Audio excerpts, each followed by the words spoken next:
Let's get it Star Wars. Let's get it Star Wars in here. Let's get it Star Wars. Let's get it Star Wars in here. A small rebel force has penetrated the shield and landed on Andor. This is where the fun begins. A long time ago, in a galaxy far, far away. This is Rebel Force Radio, your source for the Force. Star Wars news and commentary With Jason Swank and Jimmy Mack. I've seen Star Wars 500 times. Star Wars #1. This station is now the ultimate power in the universe. I suggest we use it. Now it's time for Rebel Force Radio. We would be honored if you would join us. Hey, welcome back. Rebel Force Radio. Thanks for hanging with us this week. Got a great show for you. Great show. We are finally going to get caught up with our old buddy Paul Bateman. Yeah, the oft-requested Paul Bateman. Where's Paul? People are shouting on Facebook. We got it. We're going to be hanging out with Paul in the Cantina. And I don't know if you all saw this, but there was this article in the Hollywood Reporter, and the headline was, "Is Disney bad at Star Wars?" That's a rhetorical question, but we actually, we're going to strive to answer that along with Paul Bateman. So perfect topic to get Paul back on the program. Also, some big news in the world of Star Wars collecting, as the four largest Star Wars collections are, they're joining forces and creating a mega museum, the Saga Museum. We're going to have some analysis of that and all the details. Plus, Ewan McGregor, recent appearance at LA's Comic-Con. The LA Comic-Con, he did a panel. By the way, our own FJ DeSanto was in the audience. And after some of the news broke about the panel, I texted FJ. I go, "Is this true? Did this happen?" He's like, "I don't know. I wasn't really paying attention." It's like, FJ, you were in the room. What's going on? So you don't want to have FJ in your panel. He's not going to be paying attention. But some interesting comments from Ewan McGregor about the future of Obi-Wan Kenobi. So, like I said, great show. Looking forward to hanging with you for the next couple of hours. You don't want to go anywhere, because it's not just me. If introductions in order, my name is Jason, and with me, as always, my good friend and yours from Chicago, Jimmy Mack. Hey, Jason. Hey, Star Wars fans. Where's Paul? That's what I've been asking, and now I'm so happy we're going to catch up with Paul. Where's FJ? Oh, he's sleeping in the Ewan McGregor panel. That's right. All right. At least we know where two of our friends are. But, I'm really excited to get caught up with Paul again and just to talk Star Wars with you, Swank. It's been a while, a week. I know. And that's usually when I start reaching my breaking point, and I approach strangers on the street and start discussing things with them, like the future of the Rancho Obi-Wan Museum. And things like that, speculation for Skeleton Crew. And usually they, wave down local law enforcement to get me away from them. But I give it a shot anyway, just out there on the street. If a nut's going to come up to me off the street and start talking Star Wars, I'm going to feel pretty fortunate. I mean, the way things are going on the streets these days, that would be the least of my concerns. You want to talk about Skeleton? I'll throw down Skeleton Crew with you. Sure. Just put your pants back on, please, sir. Oh, man. All right. Well, let's get to it. We got lots to do, but let's catch up with you folks, with the listeners, with a little listener mail. You must contact me. Play back the entire message. What message? Message after the message. The Emperor commands you to make contact with him. It's a trick. Send no reply.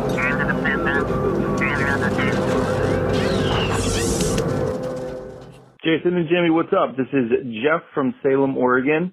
Past couple of episodes, you guys have been talking about critiques with Ahsoka, and, I'm one of the people that thoroughly enjoyed Ahsoka. Not saying that you guys didn't enjoy aspects of it, but something that I was convinced, and this is one of my major critiques of the show, is that I was convinced they were going to do some kind of a live action prologue to the actual show, a la the beginning of the Fellowship of the Ring. I figured just because there's going to be so many uninitiated tuning in new viewers who are maybe unfamiliar with Rebels, and plus doing some kind of a live action, like 5-minute prologue would have been a little bit of fan service for us, seeing these characters in live action. And my in-laws tried to watch the show, and they were disinterested. They didn't get it. And I convinced them to watch it again. I said, but let me do some kind of like a prologue to explain it to you. So I sat there for 5 to 10 minutes. Very entertaining presentation, mind you. And it did two things. Number one, they were entertained, but they also, they really enjoyed the show, and they attributed my prologue to it. And so my question to you guys is, do you think that it could have used a prologue, and do you think it's worth going back and doing one, even if it's not live action, if it's, using existing material? I'd love to hear you guys' thoughts. Love the show. May the force be with you. Okay, bye. Thanks, Jeff. I got a question right back at you. Will you please record yourself delivering this prologue and send it to show@rebelforceradio.com? I want to see this prologue. You said it was 5 to 10 minutes. You wrapped it all up, and it prepped your in-laws to enjoy a second viewing of Ahsoka. Did it need I think it did need some setup. I really do. And it would have to be, for me, it would have to have been live action. I think it would have been very jarring. It was jarring enough when they kind of shoehorned the animated versions of the characters in that mural. I didn't especially love that. It was a nice little wink, a nice little nod. But if you're going to set up a live action series, I think that the setup, the prologue, would have needed to be live action, and it might have only just needed, maybe a crawl or something. I don't think there was actually anything looking back on it. Were there any titles at the top? Because we had titles at the beginning of Acolyte. We had titles at the beginning of Kenobi. Yeah. But no titles for the beginning of Ahsoka, I don't think. I don't recall. No. I don't believe so. So really no effort at all to try and contextualize this story. I wonder if the prologue that our listener performed for his in-laws, I wonder if that provided a motivation for Balin's skull, because I watched that show 3 times now, and I still don't know what that guy was trying to do, or what made him break apart with the Jedi. It's all so vague. It's too vague. And then break apart with Shin. Yeah. Yeah, like out of nowhere. I mean, there's no foreshadowing for anything.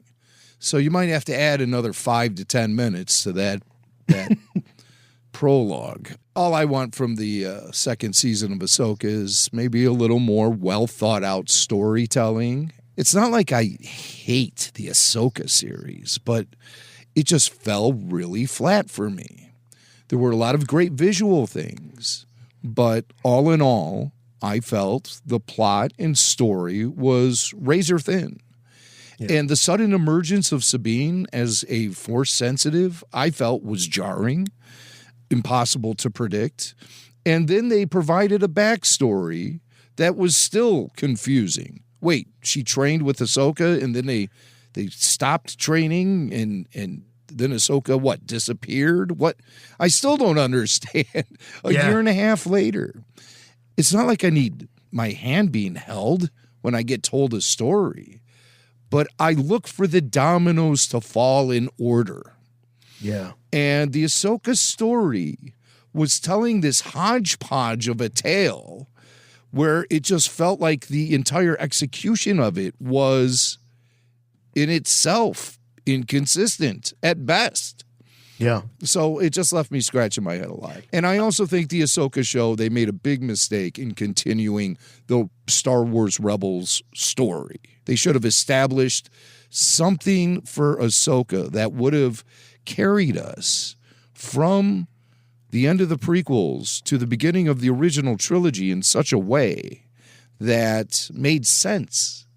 To then jump into the era after the original trilogy, while still continuing a story from before the original trilogy, I believe is a mistake. Those type of things, tying up loose ends from Rebels, is something that should have happened in maybe a season 2 or season 3. Yeah. We needed some firm establishment of Ahsoka and the characters around her and the situation she was involved in without it necessarily being a continuation of Rebels. I really believe. Do you think that they felt the need to place her in that time frame with Din Djarin and Mandalorian for this eventual team up? That may have been on their minds as they were planning this out. But to your point, you could have introduced live action audiences to Ahsoka with a story from in between the prequels, as you say, and in this period of time, and then save this for maybe a subsequent season once the character had been introduced, and you could have seen Ahsoka at her, perhaps at her peak, at her prime, when she had a lot of, charisma, instead of this kind of drab Ahsoka that we got. Now, Filoni has talked about the evolution of the character. You had to start somewhere, wanted to show an arc and all of that. But I feel bad for the people that were introduced to the character this way because they didn't get a chance to fall in love with the character like we did and give her that grace. Oh, she must be going through something. See, and all of this just reeks of the Star Wars creatives really taking advantage of the audience, and taking us for granted. Yes. And failing to do their job, which is to tell a solid story. Am I excited for Ahsoka season 2? Heck yeah. I hope I won't have as many hangups about it as we go into it, because now the show has firmly established itself with its first season. But it didn't provide much in that first season. It was like a lot of just weird mysteries, and that didn't really go anywhere, and just a mess. It was a mess. It was an absolute mess. Visually, it looked great. Stylistically, it felt like Star Wars. Oh yeah, it really did. Oh yeah, I mean, it hit the nail on the head as far as that goes. Some great performances. And yes. Morgan Elsbeth was a great character to watch. Thrawn coming to life. I mean, I have some issues with the character in general, but it was very, very cool to see Lars in live action, an extension of the and of course Baylan Skoll. What a charismatic, and he made such an immediate impression. And just felt like you were saying, it just felt like Star Wars. It felt like he'd been a character in Star Wars for a long time. So, yeah. But, it's also, of course, Hayden Christensen. It was a much better role for Hayden than returning as Darth Vader in the Kenobi series, because obviously being hidden behind a mask and makeup for a large part of that series was a disservice to Hayden, really. The best part about Hayden returning in Kenobi was the flashback that showed Obi-Wan and Anakin training at the Jedi Temple. That was the best part for Hayden throughout the whole deal. Even, the stuff with the split helmet open and all that stuff. I mean, it was largely a Vader vehicle and not necessarily a Hayden-Anakin vehicle. On the other side of the coin, the one episode he appeared in Ahsoka, well, I mean, I guess he appeared in 2 because he was seen as a Force ghost there at the very end. But that 5th episode with Anakin and Ahsoka in the World Between Worlds was great. I mean, a true high mark for Star Wars live action. Yeah. Continuing things that were established in animation.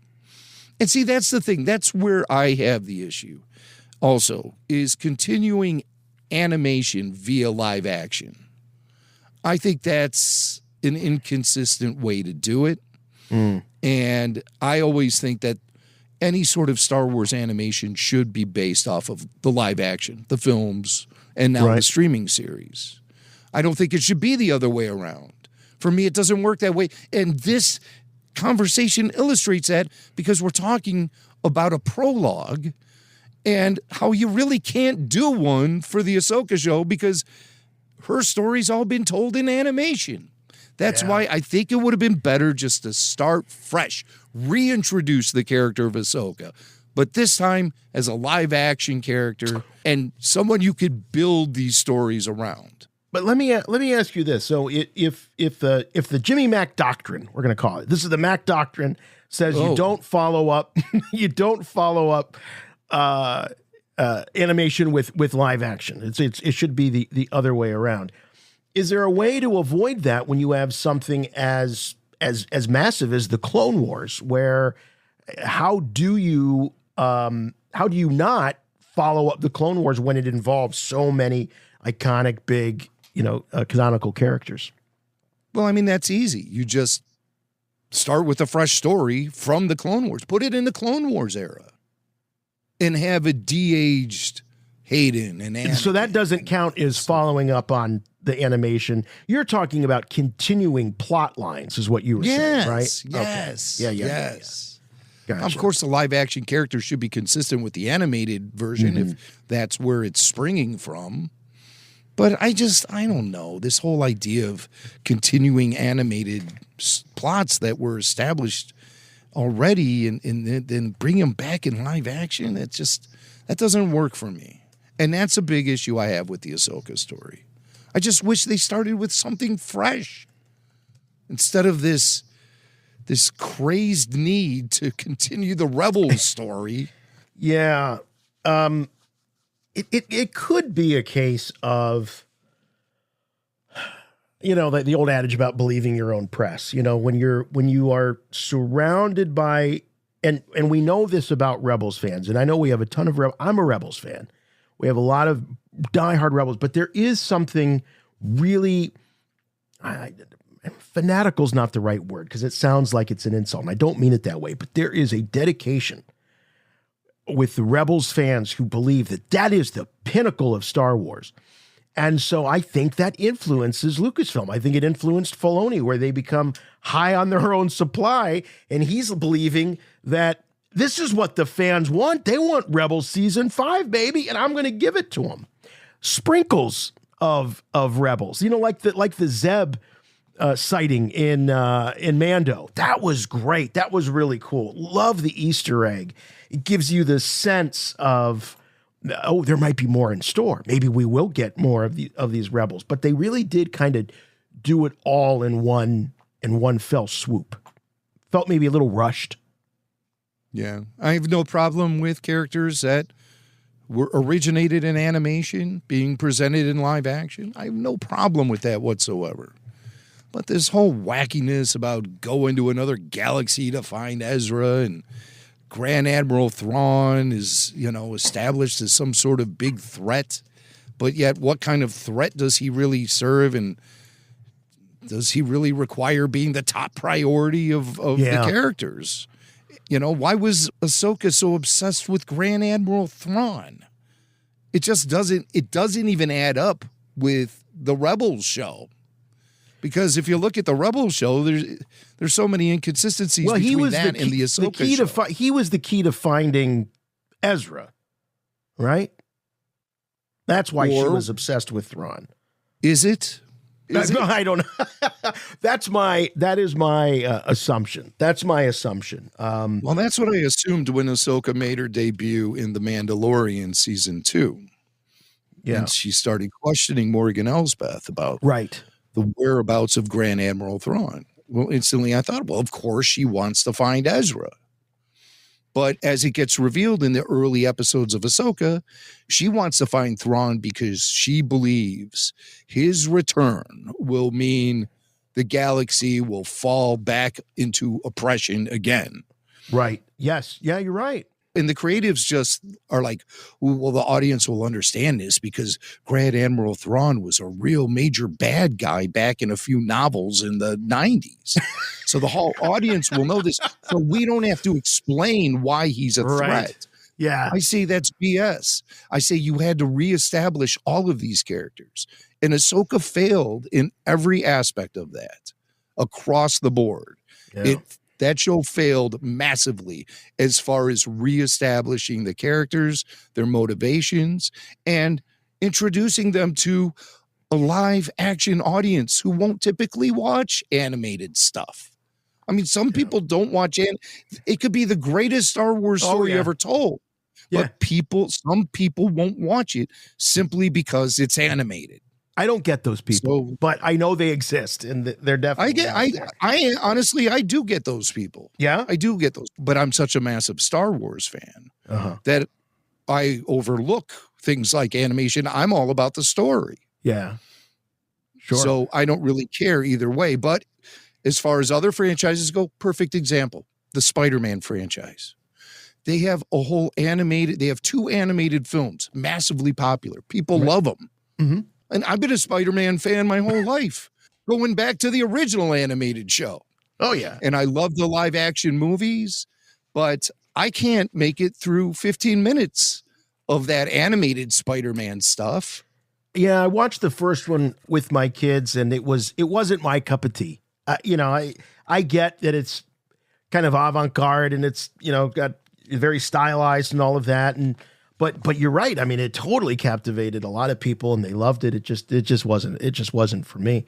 I was having a discussion with a buddy at the day job, and I said, I've gotten to look, we were talking about the new Joker movie, okay, and I didn't see the first Joker movie, and he was like, oh wow, but you love superheroes and Batman and is one of your favorite characters.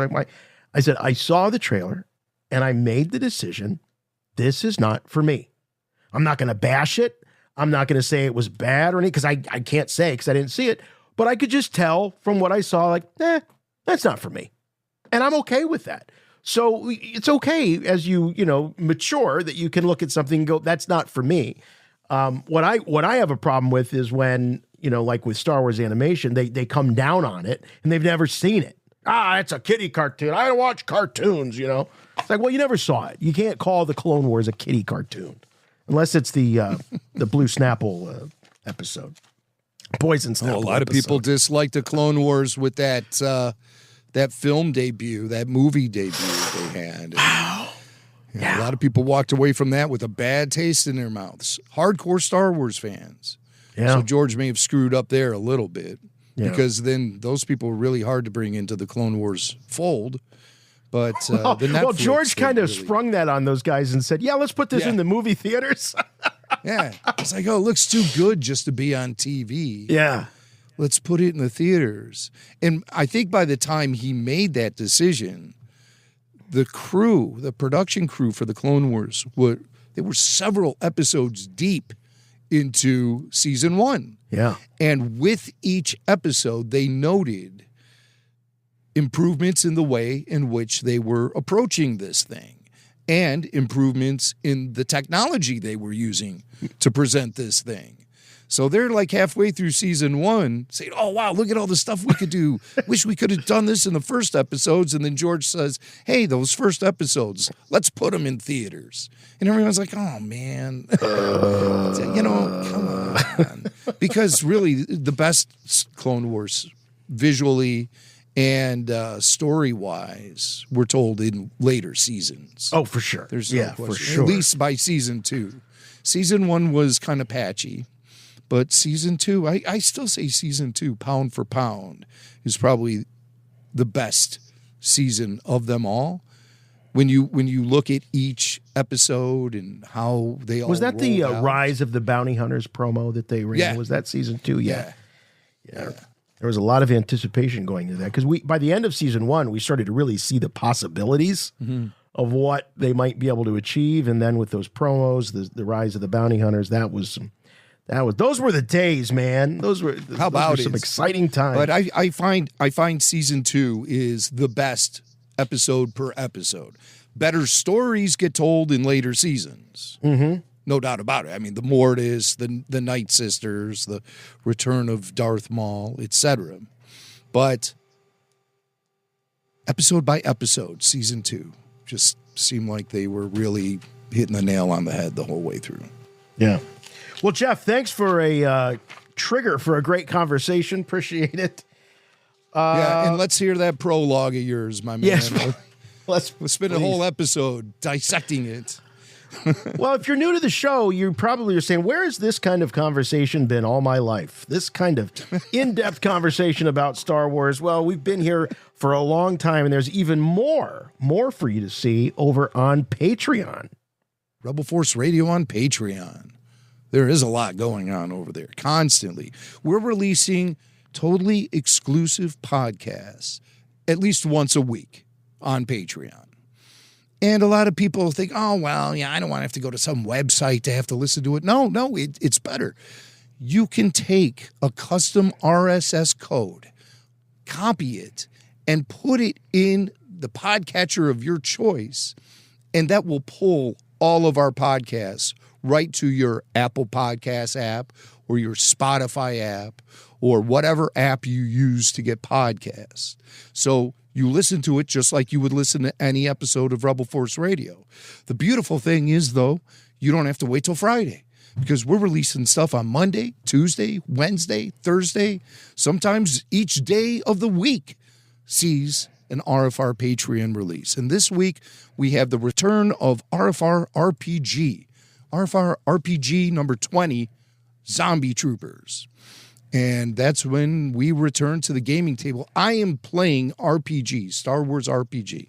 Never played RPG before in my life. And I have a great crew that I'm doing it with. Our very own Tyler Page and Game Master Matt Rashid. And Matt is an RFR Patreon VIP. Look what happens over on Patreon. You become a VIP. Next thing you know, you're hosting your own monthly show.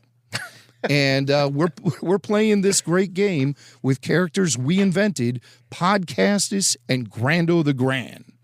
In this particular adventure, we are on the hunt for Grando's family. They're missing.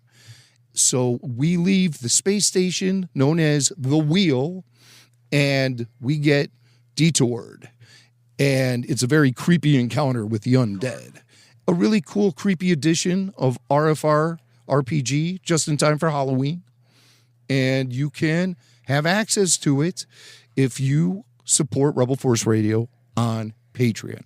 Plus, we offer early bird releases of the weekly show, ad-free early bird releases, I might add.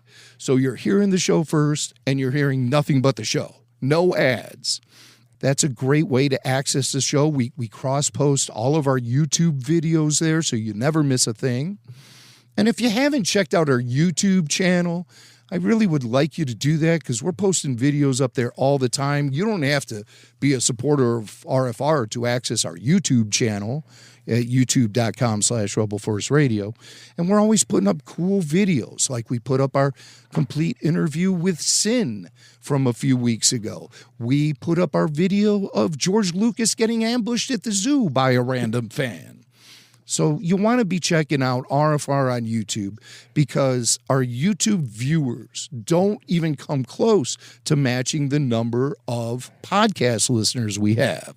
So we know a lot of you guys are listening and you don't check out our videos. So if you ever have some time on your hands and you want to have some good Star Wars laughs with us, punch us up on RFR on YouTube. But our Patreon supporters don't have to worry about that because we cross-post every video from YouTube to the Patreon site. We also have RFR Q&A, which is dropping all the time. Our latest episode, Star Wars and HBO, with RFR VIP Robbo from Chicago and myself. And we discuss the concept of an HBO-like Star Wars show. I mean, we get a little bit of that with Andor, yeah. But, what if it was like full hog, adult, mature content? That would be kind of interesting. Tough, gritty Star Wars. So it's always happening there on Patreon. Plus the Babu Freaks. They pay monthly visits as well. Lots of unique podcasts, exclusive to Patreon supporters. And it's all there, man. It's a great community, too. There's a chat feature there where you can hook up with Star Wars fans you hear on things like the After Show. Or RFR VIPs that you listen to on the RFR Q&A. You can communicate with everyone via RFR on Patreon. Patreon.com/Rebel Force Radio is the place you want to go. And we really, really appreciate the support of the RFR community who joins us on Patreon each and every day, you know. So get more RFR in your life. Go to RFR on Patreon, patreon.com/Rebel Force Radio. Hey, this is Dave Filoni of Star Wars The Clone Wars, and you are listening to Rebel Force Radio with Jason and Jimmy. One of the greatest things about Ashley, she embodies it. On screen, off screen, when you meet her, have you ever met her and found her in a bad mood? Never. Never. She always has a smile for everybody. Yeah. She is tough, and I'll say it again, of all decisions I made, she was the best. So proud of her. So proud. Hey there, this is Ashley Eckstein, voice of Ahsoka Tano from Star Wars The Clone Wars, and you are listening to Rebel Force Radio.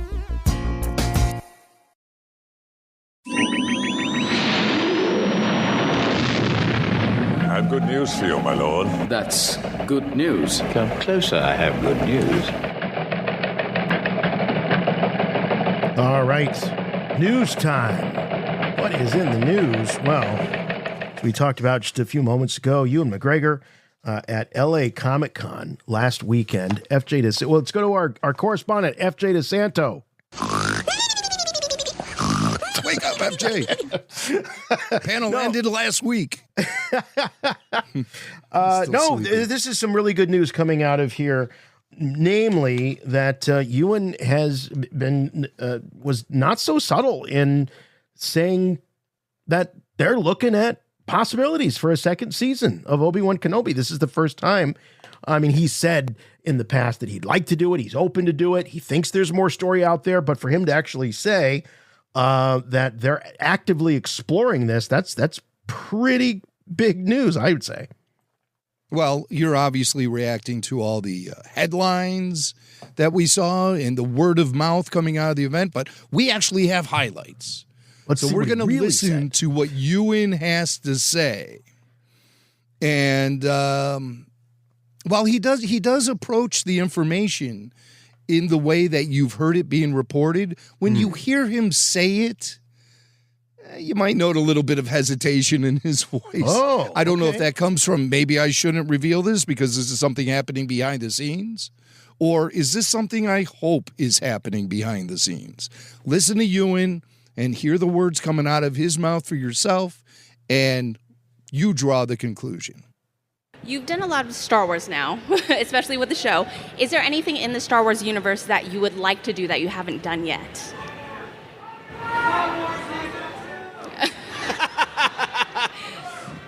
Obi-Wan Season 2. Yes. Someone booing? Someone booed. Who booed? Swank. You don't want it? That was FJ. Season 2. I don't know this guy. I don't know. I think there's definitely a couple of things. I quite like to wear that armor. I was speaking to someone earlier from the Clone Wars.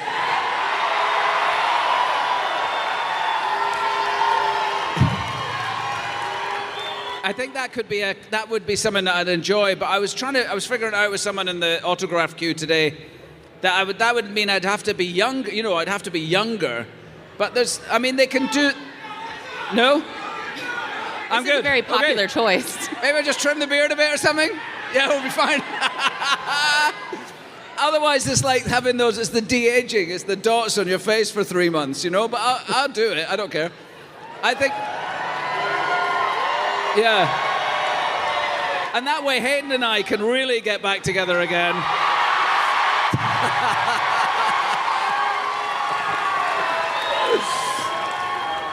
Okay, so there's that. So there's definitely that is one idea.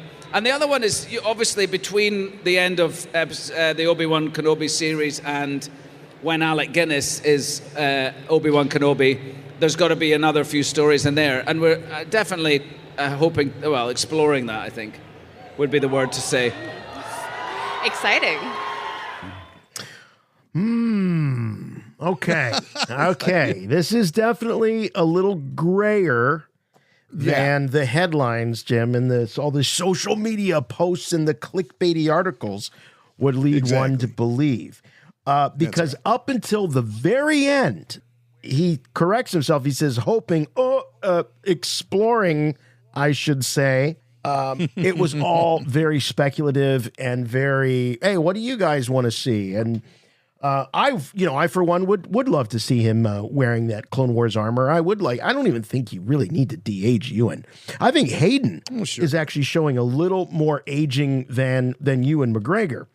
But and I'm not all caught up in the aging thing. If they're going to de-age it, great. But to get those guys on the screen and tell a Clone Wars story, I think would be awesome. They don't always have to necessarily move forward, but you're absolutely right. Up until that very last line, this is far from confirmed or confirming of any plans. But exploring is more, we're exploring. It's a smidge more hopeful, maybe, than what we've heard in the past. He said, we're definitely, I'm hoping, exploring that possibility and things like that. I'm hoping. Yeah. It seems like he just slotted that in there just to kind of cover his own butt. Because I mentioned a few weeks on the show, I firmly believe that there is a development process underway for Kenobi Season 2. And for Ewan to talk about it the way he does, remember, this is a guy who pulled back on talking about Star Wars when he said he wanted to return as Obi-Wan Kenobi. He's a guy who felt weird about publicly lobbying for the return of Obi-Wan Kenobi because he feared it made him sound a little desperate. Like a guy who needs to go out begging for work or something. And I can see how Ewan McGregor would come to that conclusion. For sure. Oh, why'd I say that? Listen to me, I sound so needy. Because he's an actor in his prime, and he shouldn't be made to feel that way. So he's obviously putting that aside to continue to talk about the possibility of returning as Obi-Wan in a Season 2. And he's bringing it up in front of the core super fans who attend Comic-Cons. So I think it's definitely happening. That's a question I have. This is a bona fide movie star. This is not a guy that needs to go out and do the convention circuit. He doesn't need to do it. I wouldn't think financially. There's two things I think at play here. One, I do believe he enjoys it. Because I think Ewan McGregor is the type of guy that if he doesn't enjoy something, he's not going to do it. He's not going to do it. He doesn't need to. So I think he really enjoys it. I think that I love it when I see him, a guy an actor of his caliber and his current standing in Hollywood and all of that, and as diverse as his body of work has been as an actor. It's just so cool to see him at a convention. And it's not just in the West Coast. He does them all over the country, all over the world. So I think he enjoys it. The other thing is, it might be that he's doing it to keep up appearances and keep the fans excited and clamoring for more Obi-Wan Kenobi stories. Whether that is being suggested by Disney, hey, we really love you to, stay out there, you and Hayden. Everybody loves you guys, and you're one of those things that still connects and unites and unifies fandom. They all rally around you two guys. So it could be coming from both places is what I'm saying, that Ewan likes to do it. And he's certainly not being discouraged from doing it. And to hear the talk about de-aging, he'd be down with that. Yeah. And shooting a Clone Wars movie, which we've been wanting to see ever since that episode 5 of Ahsoka. Right. Ariana Greenblatt playing a young Ahsoka. Yes. Hayden returning as Anakin, de-aged. Yeah. And Ewan returning as Obi-Wan, de-aged. Yeah. I think that's a home run. I think that'll get a lot of eyes on the thing. And also keep in mind, who cares what the fans say and the critics and all of that? The Obi-Wan Kenobi series was a mad success for Disney Plus. Had a lot of eyes on that show. It comes only second to The Mandalorian as far as overall popularity. And the Mandalorian, those are big shoes to fill. That's a massive success. If they get the story solid with a clone, you don't even have to call it Kenobi Season 2. Call it the Clone Wars. And then boom. I'm sitting here holding my physical copy of the Obi-Wan Kenobi series. And I'm thinking about what are the shows that Disney has gone the extra mile to put out on physical media. This is not something that's, Disney has kind of gone back and forth. I think in Australia, for example, they don't do any physical media releases. In the United States, they've recently reached a deal with Sony, but you look at, so it's limited. They don't release just everything. It's all on streaming. We encourage people. But the things that they've chosen to release, what have they chosen to release? The first 2 seasons of The Mandalorian, huge hits. Obi-Wan Kenobi, the series, and the first season of Andor, critically acclaimed, if not, maybe not a hit in terms of viewers, but widely critically acclaimed and gaining stature amongst the fans. So I think that sort of kind of tells you what the score is in terms of what Disney considers to be its hits. First 2 seasons of Mando, Kenobi, and Andor. Well, I see why putting Andor out physically is a good idea, because they want to have something out there to promote Season 2. Mm-hmm. And the thing that's going to promote Season 2 the best right now is Season 1 of Andor. Sure. And I think a lot of people have caught up to Season 1 of Andor. Maybe they didn't watch it right when it debuted. And I think even regular viewers outside of the hardcore Star Wars fandom have been getting caught up with Andor as well, based on the word of mouth. Right. It's been very positive. And they want to be on board by the time that Season 2 drops. We still don't have a release date for that. I guess they want to get past Skeleton Crew first. And then after that wraps up, we'll start hearing rumblings about the premiere of Andor. I think it's going to be around May the 4th. I think that's going to be the May the 4th. I think you're right. You're probably right. Yeah. And then that'll take up 3 months, my friend. Mm-hmm. That'll take us all the way to the end of July. Yeah. So it should be a fun Star Wars summer next year, courtesy of Andor. Great. But for all we know, that's the only Star Wars programming that's going to be on Disney Plus next year. Something tells me there's going to be an animated show, though.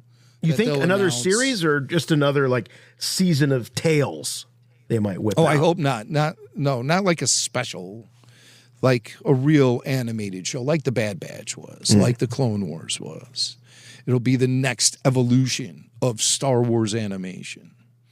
And I think they're well underway as far as producing that series. Yeah. But they just haven't made an announcement about it yet. And I also think Lucasfilm is finally, what should I say, thrice bitten, once shy. I mean, because they've done it time and time again, the announcing of things that don't happen. I'm glad that they've done away with that. They've got to get away from it. Yeah. Well, I mean, they did it as recently as April 2023 when they announced 3 films at Star Wars Celebration London. The Rey film being one of them, which we know has been in developmental hell. We have Mangold. James Mangold thing. That might actually start gaining some traction now that his Bob Dylan thing is going to be released in December. So I caught a little glimpse of some footage from that this morning, too. And Timothy Chalamet, is that his name? Chalamet? I think that's how they pronounce it. Yeah, Chalamet. Chalamet. Because sometimes I call him Chalamet. He's another Cal Ketz's. Maybe it is Chalamet. That sounds right now. Yeah. Chalamet. Well, Timothy with 2 E's, he looked very convincing as Bob Dylan in the footage I saw. Yeah. And he was singing. like Bob Dylan. So he's not lip syncing. Amazing. He's doing his own doing his own vocals. No. What a talented kid that is. Yeah. So we have that, and then we also have that Filoni wrap up Mandalorian, whatever that's going to be, which is probably the Avengers. Which is probably something they're shooting for, but it's in a constant state of evolution as these characters are going now from The Mandalorian and Disney Plus into the silver screen with The Mandalorian and Grogu. I'm sure a lot of different winds are shifting directions with how these characters are evolving behind the scenes and how the story is going to take shape. So this Filoni thing, this Avengers thing, we probably won't see that for 5 years from now, at least. Yeah, and the rumors are definitely heating up that Mando is done as a series. Mando's done as a series. It's he's on to the big screen, and that's where you'll see Mando. No more seasons of Mando. Well, yeah, I think they're trying to reestablish the film franchise with the Mandalorian and Grogu film. Yeah. Should that be a success, we'll be hearing about a sequel. Well, getting back to Ewan McGregor here, so we got a couple more highlights of Ewan. That seems to be it as far as talking about the future of Kenobi. Yeah. The next clip, he talks about the fight choreography from the Kenobi series. And that brings back some memories of working on the prequel series as well. The prequel trilogy, I should say. The latest Obi-Wan series were really intense. So we went for like a good few months before we started filming. We were working in the fight gym 3 times a week, just for fitness as much as anything else, but also learning, drilling all the moves, all the different, it was really well done.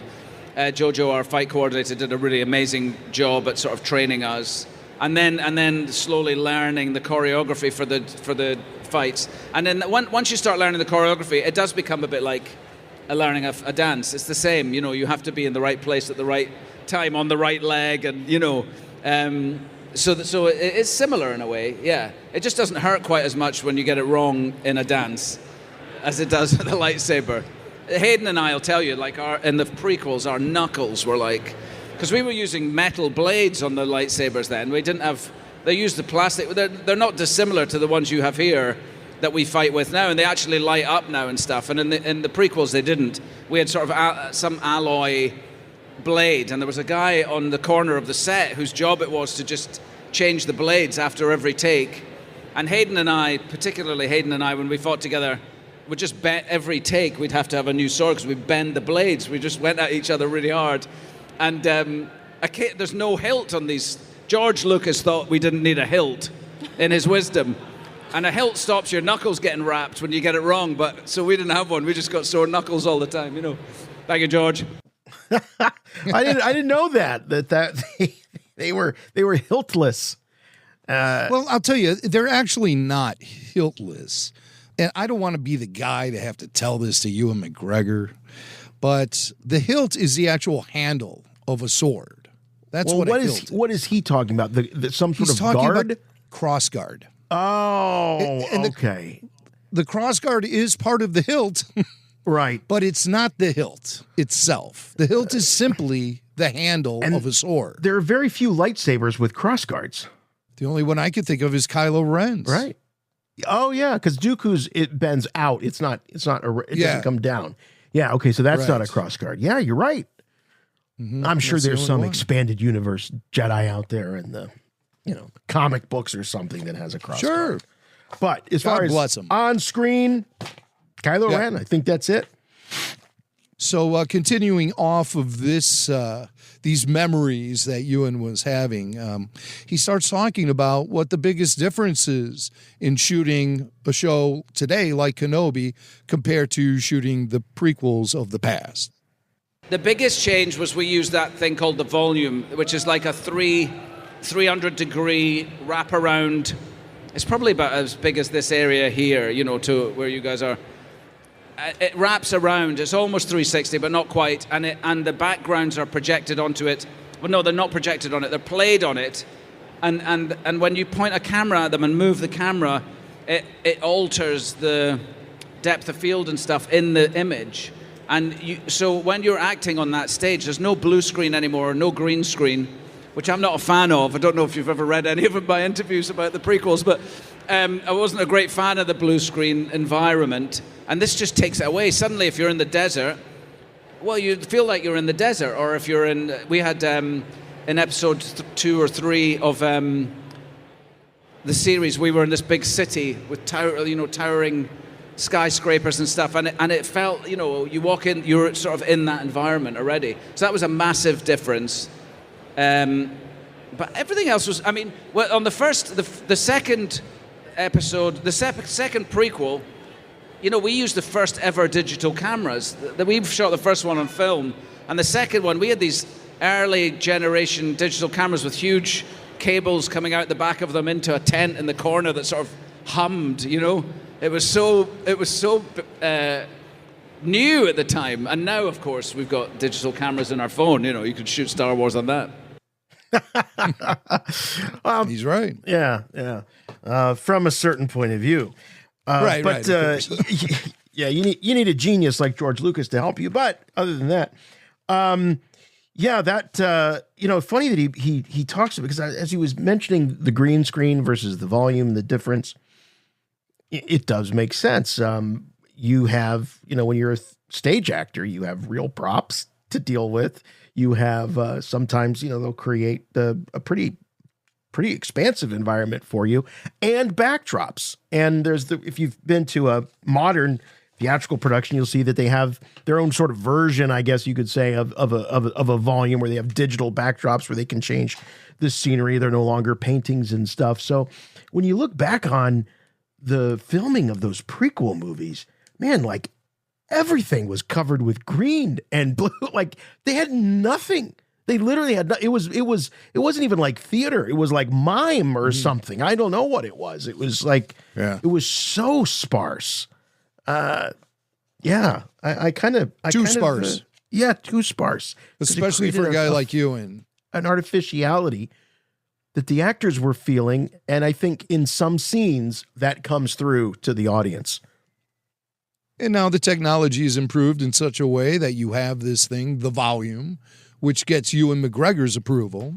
Yeah. Because I do remember his interviews from the prequel era when he was crapping all over the green screen stuff and how it was a struggle for him as an actor.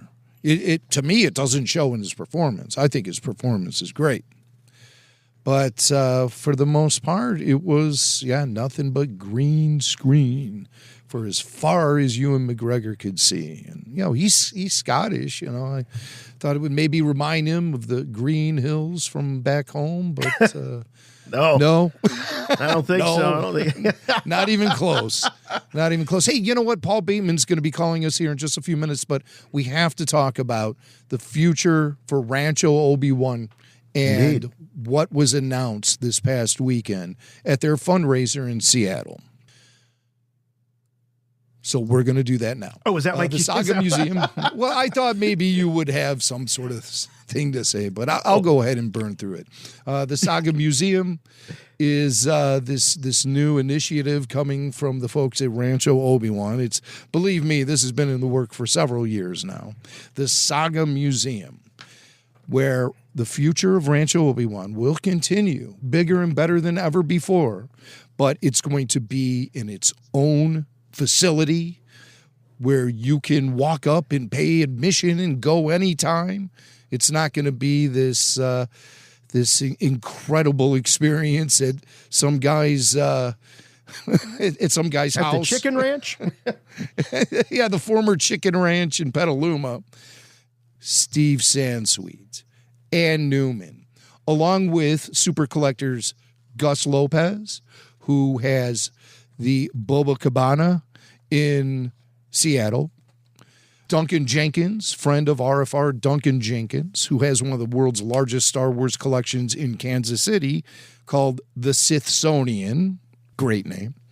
And you have Vic and Lisa, who own the Imperial Archives, also in Seattle. Lisa Stevens and Vic Wirtz. Lisa was the former president of the Star Wars fan club and original publisher of the Star Wars Insider. Well, after Dan Madsen, Lisa Stevens took that over. So they have massive collections. But the biggest in the world, according to the Guinness Book of World Records, is at Rancho Obi-Wan in Petaluma. And the question gets asked of these guys, what's going to happen to the collection after, God forbid, you pass away? And these guys are thinking forward to the future. They're not hoarding their collectibles and keeping them behind locked doors just so they can privately enjoy them. They're going to combine their collections to create the world's largest Star Wars museum. As long as you don't, think of George Lucas's little thing he's building in L.A. But, I mean, this is going to be Star Wars, nothing but Star Wars, over 1.5 million different collectibles, and it's going to be an immersive experience, and that's the future for Rancho Obi-Wan. Here's the rub. There is no facility. There has been no city chosen. There has been no location chosen. This is the beginning of a long fundraising campaign to be able to bring the collection to the public. And we'll be filling you in on this throughout its entire run until this facility is actually found. But as of right now, I know that San Francisco, obviously, is being considered as the favorite. And I also know that maybe there might be some interest in some locations in San Francisco. But other cities are being considered. Los Angeles for its obvious Hollywood connection. New York City because it's New York City. Seattle because 2 of the collectors are from Seattle. 2 of the collections will be coming from Seattle. Chicago, which is home to world-class museums. And there are more museums in the city than I can count. And I'm here. So that's why Chicago's on the list. And then Boston for the BARF, the Boston area Rebel Force fans. Yeah. Dallas, and even Las Vegas. And, of course, we know that Todd Fisher is out in Vegas, and he has a museum in his house dedicated to his mom's career. Right, that's right. Debbie Reynolds. So that's what's happening. Steve Sansweet, Gus Lopez, Duncan Jenkins, Lisa Stevens, Vic Wirtz, they're putting their collections together, and they are going to create a future Star Wars museum that's going to blow minds. Jim, if I'm George Lucas and I get wind of this, I got to be thinking, hey, I'm building a museum. It's going to have Star Wars stuff in it. You're building a museum, or you want to build a museum with Star Wars stuff in it. I mean, can you imagine the added value of George's Museum of Imagination and Storytelling, or whatever the hell it's called, and this combined, or at least being on the same property, or a tram ride away, or whatever, cable car? I don't know what they have there in San Francisco, but it would be. It feels like, to me, as much as I want to be able to go to Chicago and see you as a docent in the Saga Museum, I think it's just a natural that it show up there, or be over there with George's Museum. All right. Well, George's Museum is being built in L.A. So L.A., not San Francisco. Yeah, L.A. Yeah. So that's a long trolley ride, my friend. But well, then it should be in L.A. It should be with George's Museum. No, everything's in L.A. Everything's in L.A. Now, come on. I just think everything. The added value of having those two together would be, a rising tide would lift both boats. I think they want to keep it in San Francisco. I really do.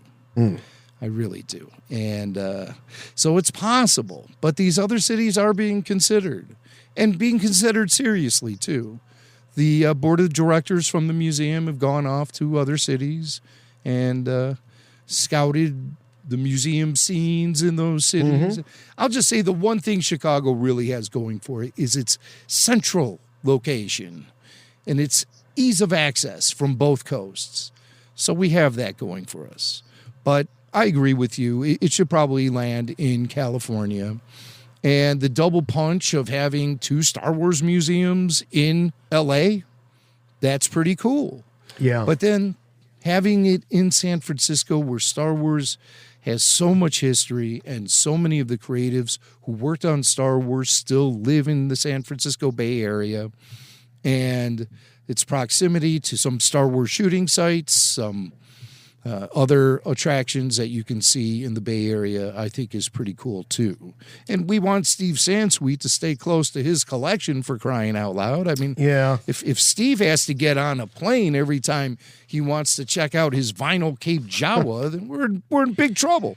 So there was a short video released along with the announcement, and I put together some highlights from the video, so I thought we could just let this roll, and then we should probably jump into the cantina, because I think Paul's waiting. All right, here we go.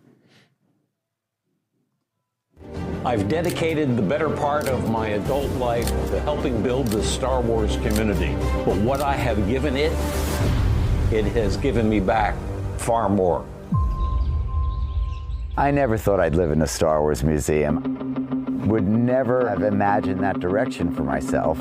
I didn't really know that Star Wars was that much of a thing until I visited Rancho Obi-Wan. Steven Sansweet has been called a master collector of Star Wars memorabilia. He is the proud owner of the largest collection outside of the Lucasfilm archives. There were a lot of things here. Lots and lots and lots of things. Well, it's true. I'm a completist. That means everything that's out there, I want one of. When I started, I had a feeling that someday it would become a behemoth, but I've never looked back. When I first got here, the whole museum was just an unfinished barn being used as a storage unit. We brought together volunteers, we rearranged, we built out another building, added some interactive elements, and opened up the museum for the world. Rancho Obi-Wan. I used to joke that I would be laid out inside the museum and have it imploded around me. Well, that's not quite what I wanted for my legacy. Wouldn't it be cool if we got the best of Star Wars collections and built one unmatchable Star Wars museum? We're bringing together 4 of the largest Star Wars collections in the world to make one giant collection. It will be by far the biggest Star Wars collection in the world. To bring these collections together, we need to build a team, we need a location, and we need to create educational programming. The logistics are daunting. Today, we are sharing this dream with you and asking for your help to make it a reality. The Saga Museum of Star Wars memorabilia. Wow, that's a great video. You know, it just was like, I wanted the Rancho stuff, you know, seeing Stu and Ann, and I just wanted it to keep going. Like, I want that Rancho documentary, you know? I want to sit here and watch So my appetite is certainly whet for more of this. And I you know, in the article, it talks about these being the founding collections, which alludes to the idea that there could and should be additional collections that will be added. So it does provide a place for people who have dedicated their lives or part of their lives to collecting Star Wars stuff, that it could be a place for them, a final resting place for your collection. I mean, that's pretty amazing. And over time, Steve's dream of cataloging one of everything could become a reality. Wow. See, you're thinking big. And that's what they're thinking at Rancho Obi-Wan. They're thinking big. They're thinking really big. So I just love the whole idea of this. I'm totally excited for the future of Rancho Obi-Wan and the Saga Museum, wherever it takes place. And it's just such a great idea. So we'll be talking about this a lot in the upcoming months and years. And we hope to have the support of Rebel Force Radio listeners on board with the Saga Museum.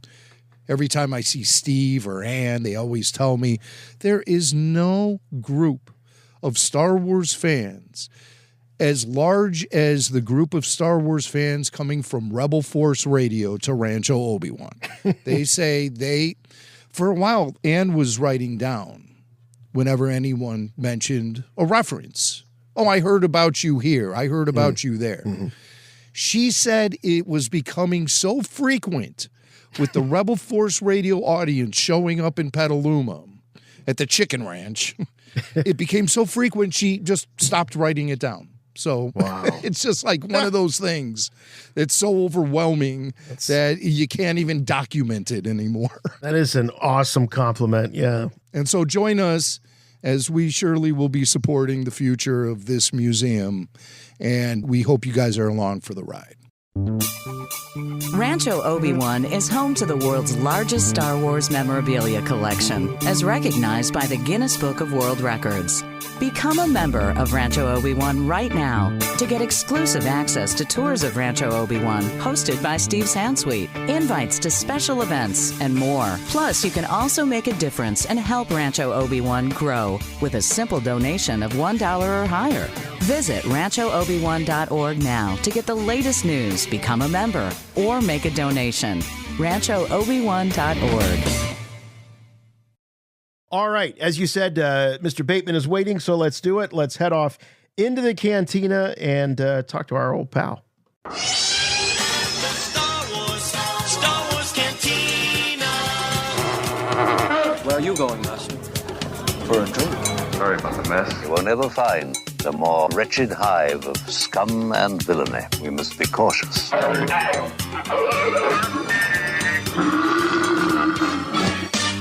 Well, of all the Rebel Force Radio guests over the years, there's one that just keeps getting requested to have back more and more and more. And I think that's because he's been so elusive lately. But we nailed him down. We got him. Ladies and gentlemen, he's back. Longtime friend of the show, Mr. Paul Bateman joining us. Paul, welcome back after quite a long hiatus to Rebel Force Radio. What? Well, I mean, you been? Where have we been?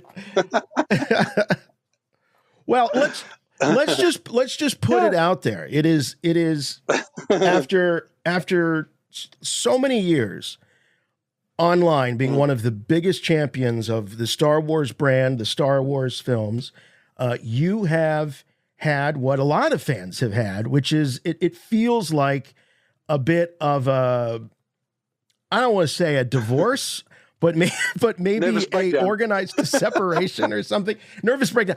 So the enamor that you used to have with the franchise does seem to be dulled a bit over recent events, and I think that it's really important for everybody listening, no matter where you are on the spectrum of your love or dissatisfaction with this era, this Disney era of Star Wars, which is Star Wars now.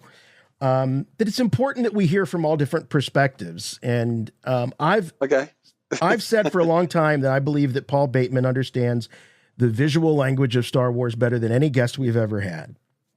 And so, yeah, I really think so. You got guys like Kyle and FJ that are so plugged into the narrative and the story and the beats and everything, but like Paul gets it from this visual level that kind of operates sort of underneath the dialogue and underneath what's going on. So, Paul, if you were to give a state of the union, Paul Bateman's union of fandom here in the fall of 2024, what would it be? Oh, crikey. He opened with a crikey. You know what they say about, you know what they say about if you can't say something nice, don't say anything? Well, this is going to be a real short interview. I'm just joking. No, I think visually, it's in pretty good shape. I like the way it looks a lot of the time. It's just story. It's always story. Yeah. So I try not to kind of, complain. But yeah, I think there's still huge potential. I'm really excited about the future, and I love the Mando trailer. I thought that looked amazing. The little glimpse I got of the movie. Yeah. So I'm really looking forward to what's coming in there. And I think that maybe a lot of the things that I wasn't too keen on were probably down to the fact that we didn't have enough of Favreau involved, because I know he hasn't been as involved as he was at the start. And that sweet spot for me when Mando first started and we had 2 great seasons. I think Favreau was around more then than he probably is now, and that has been a problem, I think, in my opinion, from what I know, which is limited. But That's my perception of it all. So I'm looking forward to him coming back, and I hope he gets a chance to really flex, with a big budget. And well, what happened to John? What's he been doing? Where did John go? What happened to him? What's he been doing? How come he's not been focused on? Well, at least Mandalorian season 3, it seemed like he was largely punched out. Yeah, I don't know. I mean, I guess he's been. I mean, with these things, it's always about budget and stuff like that too. So maybe you can only speculate, really, can't you? When you hear that he's not around as much, but we don't know for a fact. But it does seem to be that way. So I don't know. Maybe he's just been busy. Maybe he went shopping. Or... I think it's a good sign he's going to be directing the actual film, as opposed to just serving as an executive producer or something. He's actually serving as director, and I believe prime writer of the story as well. Yeah. Well, I know Dave's going to be involved, though, isn't he? And I'm all for that, even though I haven't always lined up with Dave shows. It's one of those things where I feel like he makes an important contribution still. I've always loved his animation and stuff. So I think with the new thing, it's like his definitely a bigger fan of Star Wars than John is, or at least in terms of like his knowledge. So I think that mix, I think having Dave still in there, but John steering the ship, I think that's the sweet spot. What mistakes do you guys think? I'm going to throw this out to both of you. What mistakes do you guys think are going to be more avoidable with a film like Mandalorian and Grogu that were maybe more easily made during production of a streaming series? Does the nature of this being a film allow them to avoid some of the pitfalls that maybe that were more noticeable with a streamer? Time, I would imagine. The fact that they've got more time to develop the script. You would hope that money would bring a lot more talent.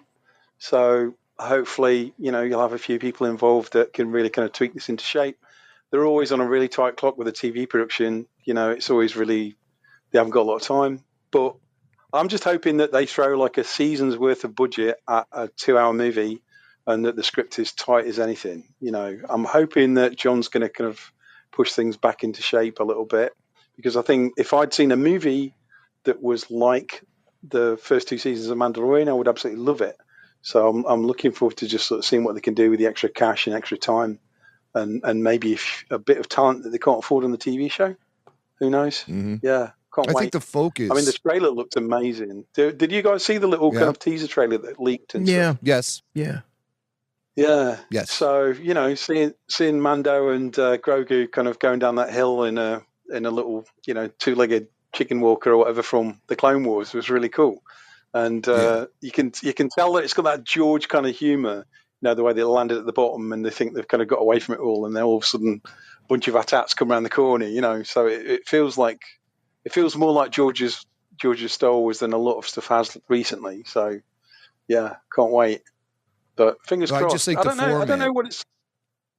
Huh?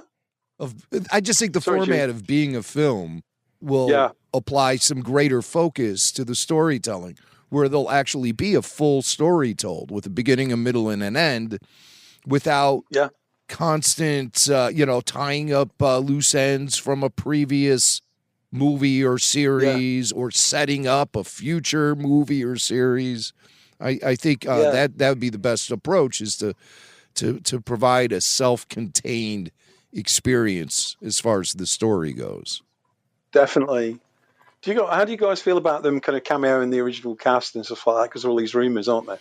Yeah, we were talking about that the rumor is that that's something Favreau wants to do, and it sounds like, and this could be fans' interpretation, but it sounds like maybe there's an effort to give us that moment that we all wanted, and he probably wanted also as a fan of seeing the trio plus Chewie and maybe even the droids on the Falcon again.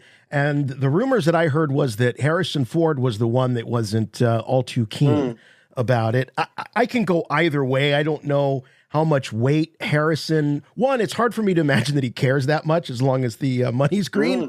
And two, I don't know how much, with the likeness rights and all of that, I don't know how much really Harrison would have to say about it, unless they really wanted for a photo op and PR to get the actual Harrison Ford there with, we can maybe speculate, a Billy Lord and a Mark Hamill to at least do the body work or something. So I'm all for it, by the way. I'm all for it because me too. Yeah, they're just too integral for me as part of that, post Jedi era. I think they should be there. I mean, I kind of like, a lot of fans would kind of have a problem with that. I think at least new fans might think that we're just kind of clinging on to the past and all that kind of thing. And there is an element of that. But for me, I think having them show up in a movie like this could be a real crowd pleaser. And I think Star Wars really needs a big crowd pleaser at the minute where we get all the old fans, all the new fans, everybody just having a good time. And whatever the current issues are or old issues have been, they're just kind of irrelevant for this project. So I think we want a really big win for Star Wars, and it's going to be strange because I don't suppose they're going to have the crawl at the front. So I guess like Rogue One and Solo, it will probably be, just more like one of the episodes of Mando at the start. But it'll be strange to see because you do think like it has to be quite a lot different from the shows for you to feel like you're getting value. I mean, I know we'll probably all enjoy it, but that idea of kind of rolling up in a cinema and it really feels like watching the TV show. It's like, okay, yeah, I hear it's like, how are they going to make it impactful right from the off? I would suspect that they'll go for a big flashy opener like Revenge of the Sith, where you'll get something that clearly is. I not think a TV that's what budget. they need to do. It's not exactly it's not exactly a fair comparison, but I do think about X-Files at the end of its 5th season. It did a film, and X-Files was, unlike Mandalorian or any other Star Wars streamer, it was relatively low budget. They kind of worked on that. The less you see, the scarier it is. So when they got an opportunity to have this big canvas of a film, they went just balls out in big spaceships and aliens and all of that. It's going to be harder for Mando to wow us and impress us visually, I think, to really even show that much of a difference. Or they're going to have to really come up with something crazy like this reunion of sorts.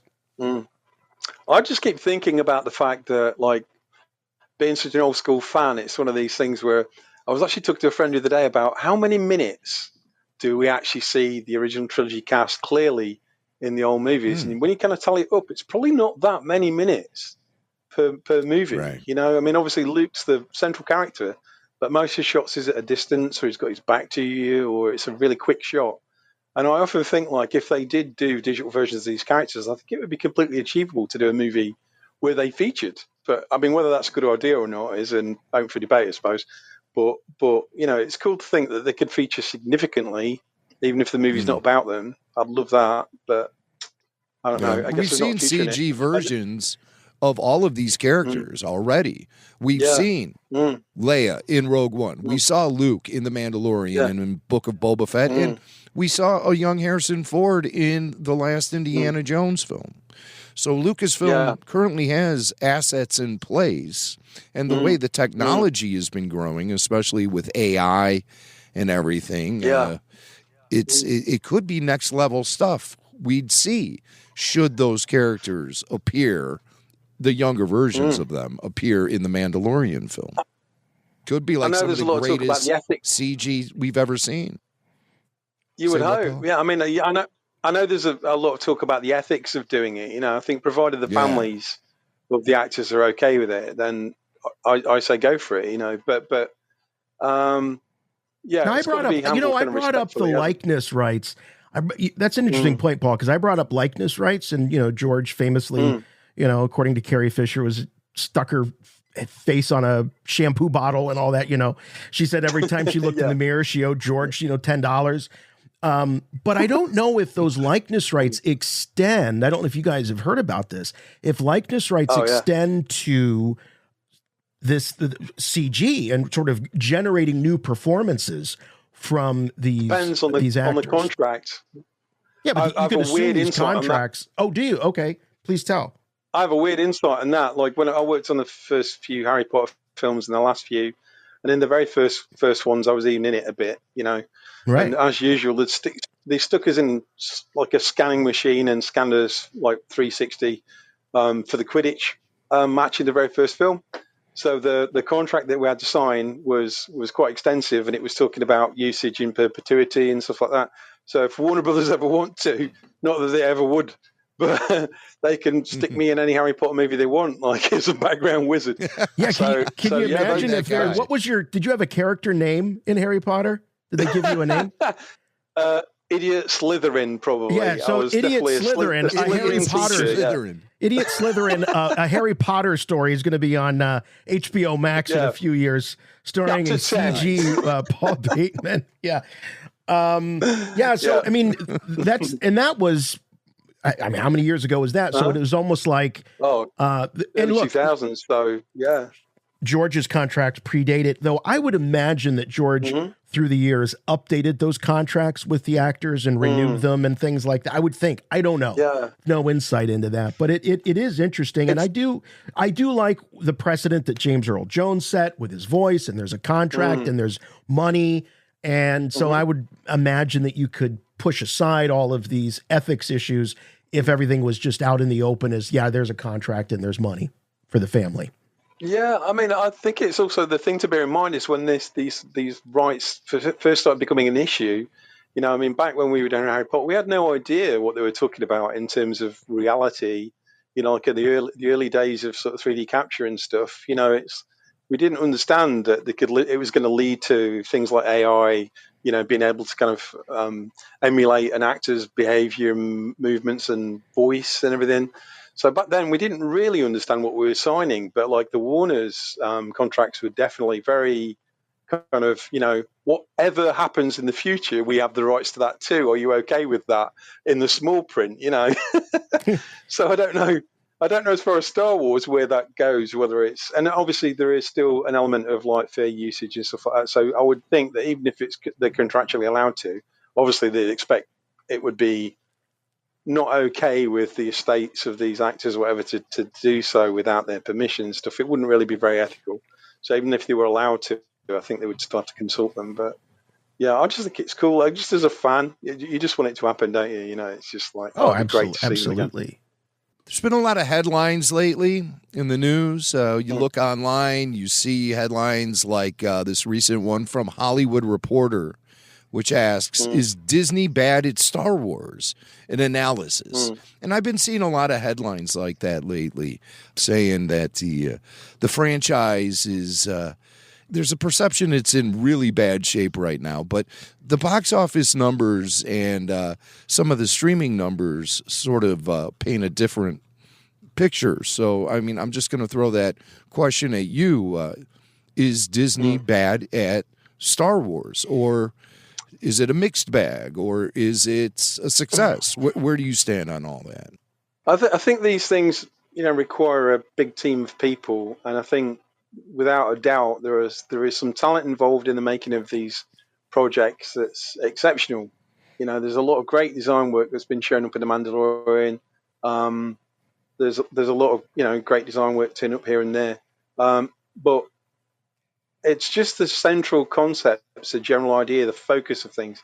The way I kind of look at it is I feel as though it's not just a question of it being bad. It's a question of kind of like, are they making the right choices? You know, I look at it and kind of think it's a big enough challenge trying to make a Star Wars that lines up with what George did, that's as competently made as what George did.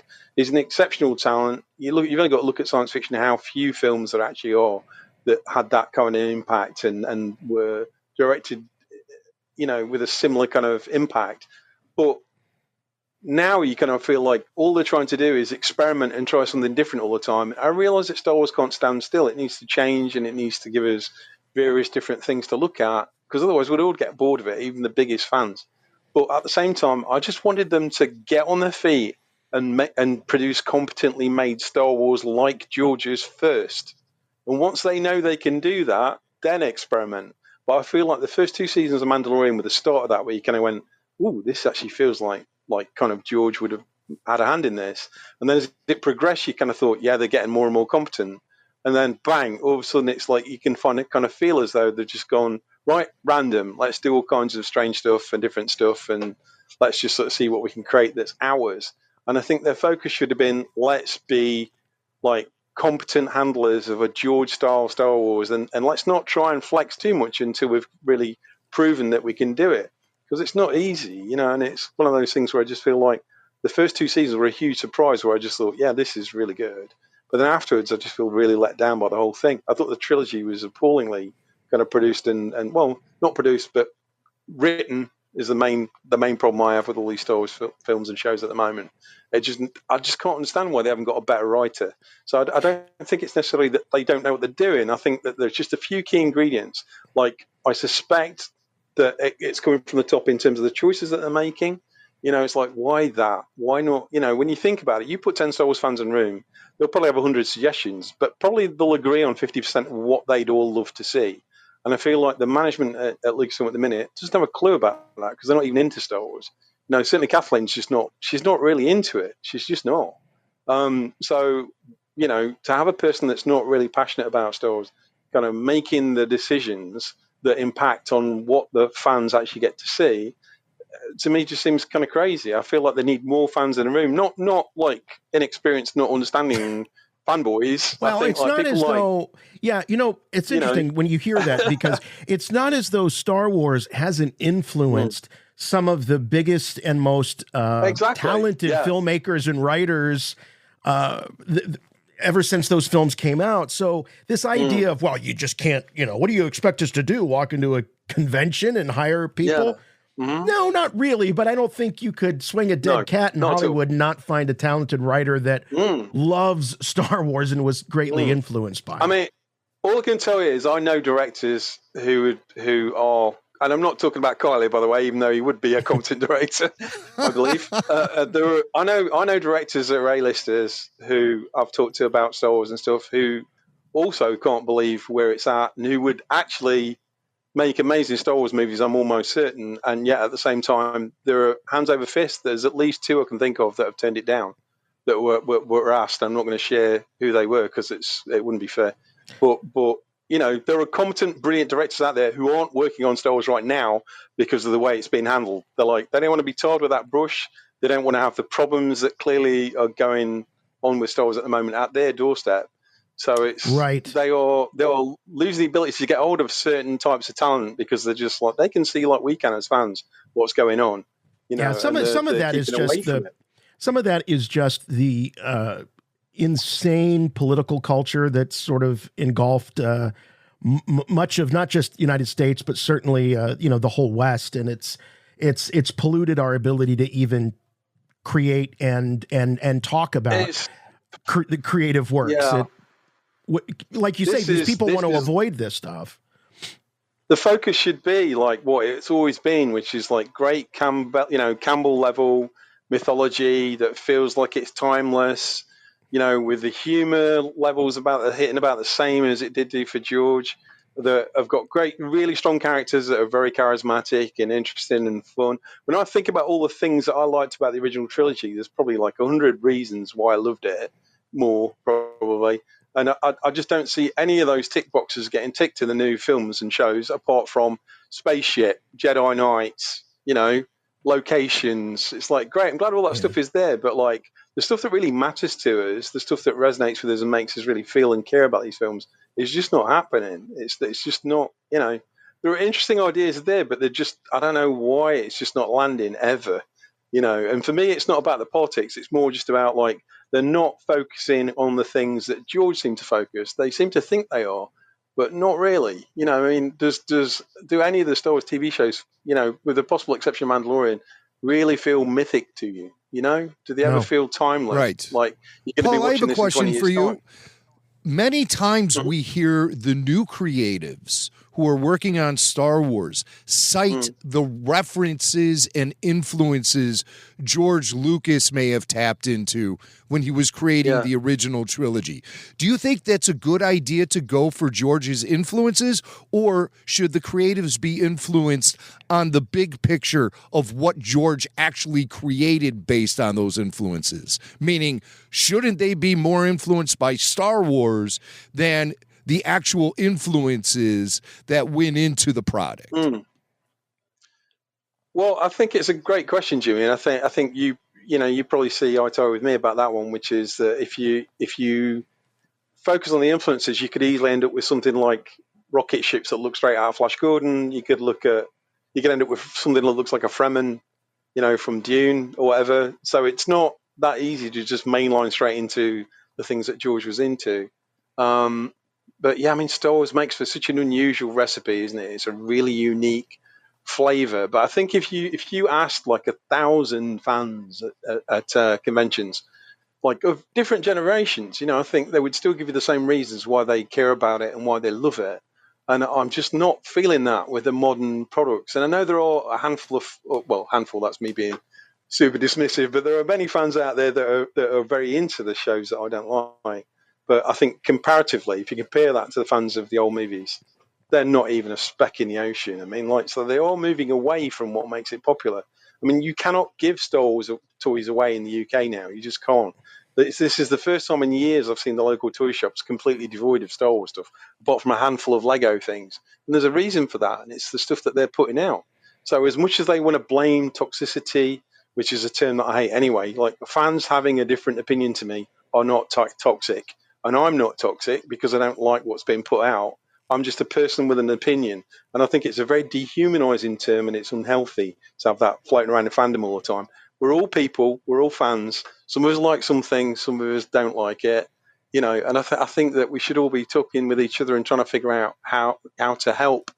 Well, I mean, it's not really our responsibility, but Disney should at least be looking at that and kind of going, what is going wrong with this? And short of bringing George in, how do we fix it? Because clearly something is going wrong with the franchise. There are somebody two like things. me who spent thousands on my fandom over the years is losing interest. That is something seriously wrong.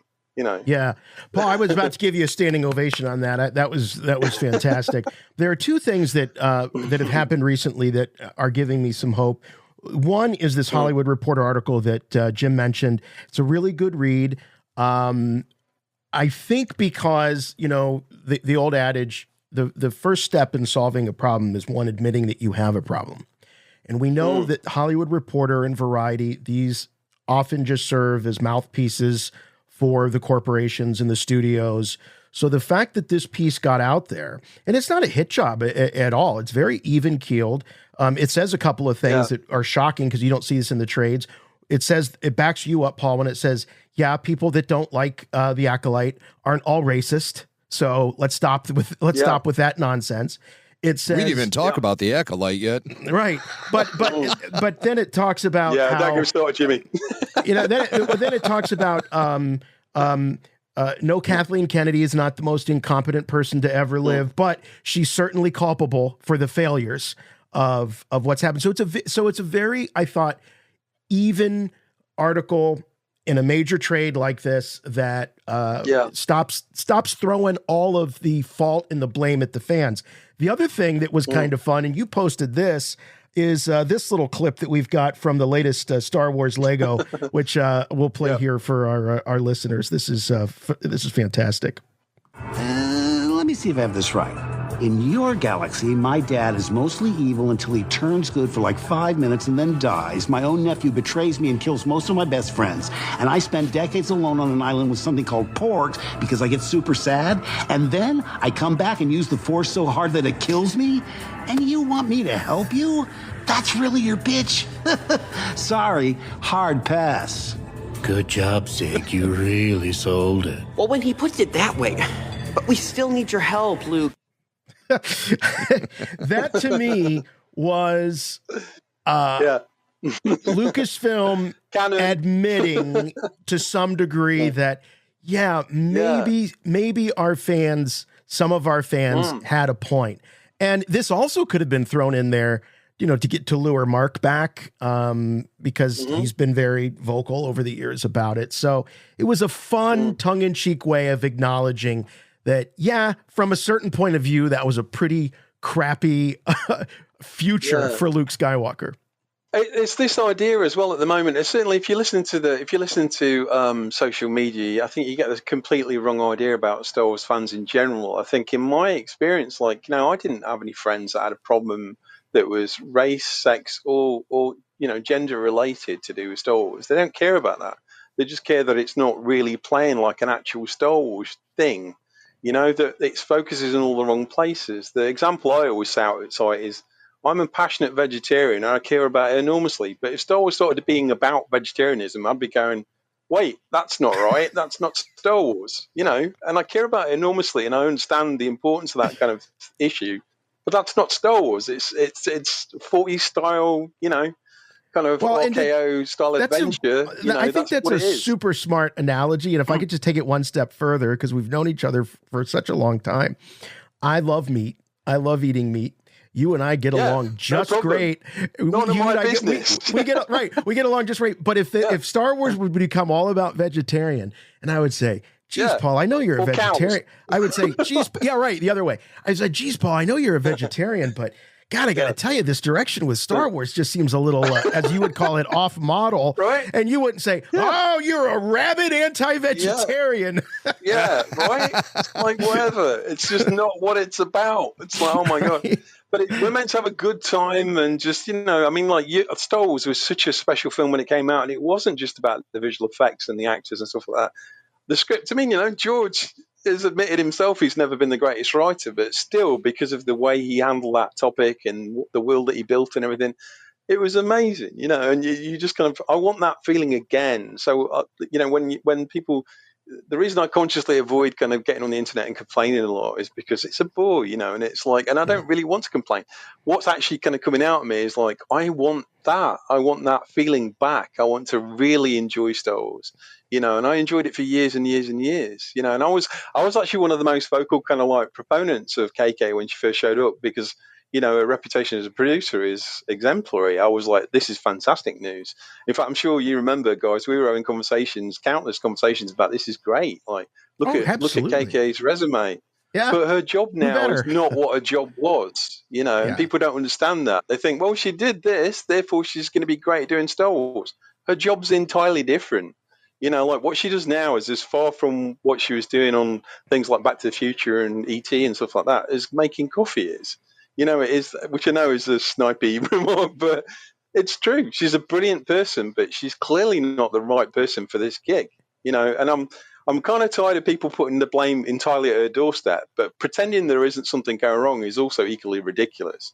It's like there are seriously like issues with Star Wars. Star Wars should be clearing the shelves of, you know, it should just be, there should be toys everywhere, especially with the amount of product that they're putting out now. You know, with all these different shows and stuff, they should be making a zillion, but they can't sell an action figure over here now. It's just not. It's just not. You'll hear people say. Cynically, they'll say, "Oh, well, Paul, you don't understand the way children's play patterns are, and these toys don't sell." But you know what? I don't see a shortage of Spider-Man action figures or Marvel action figures when I go, you know, to the stores.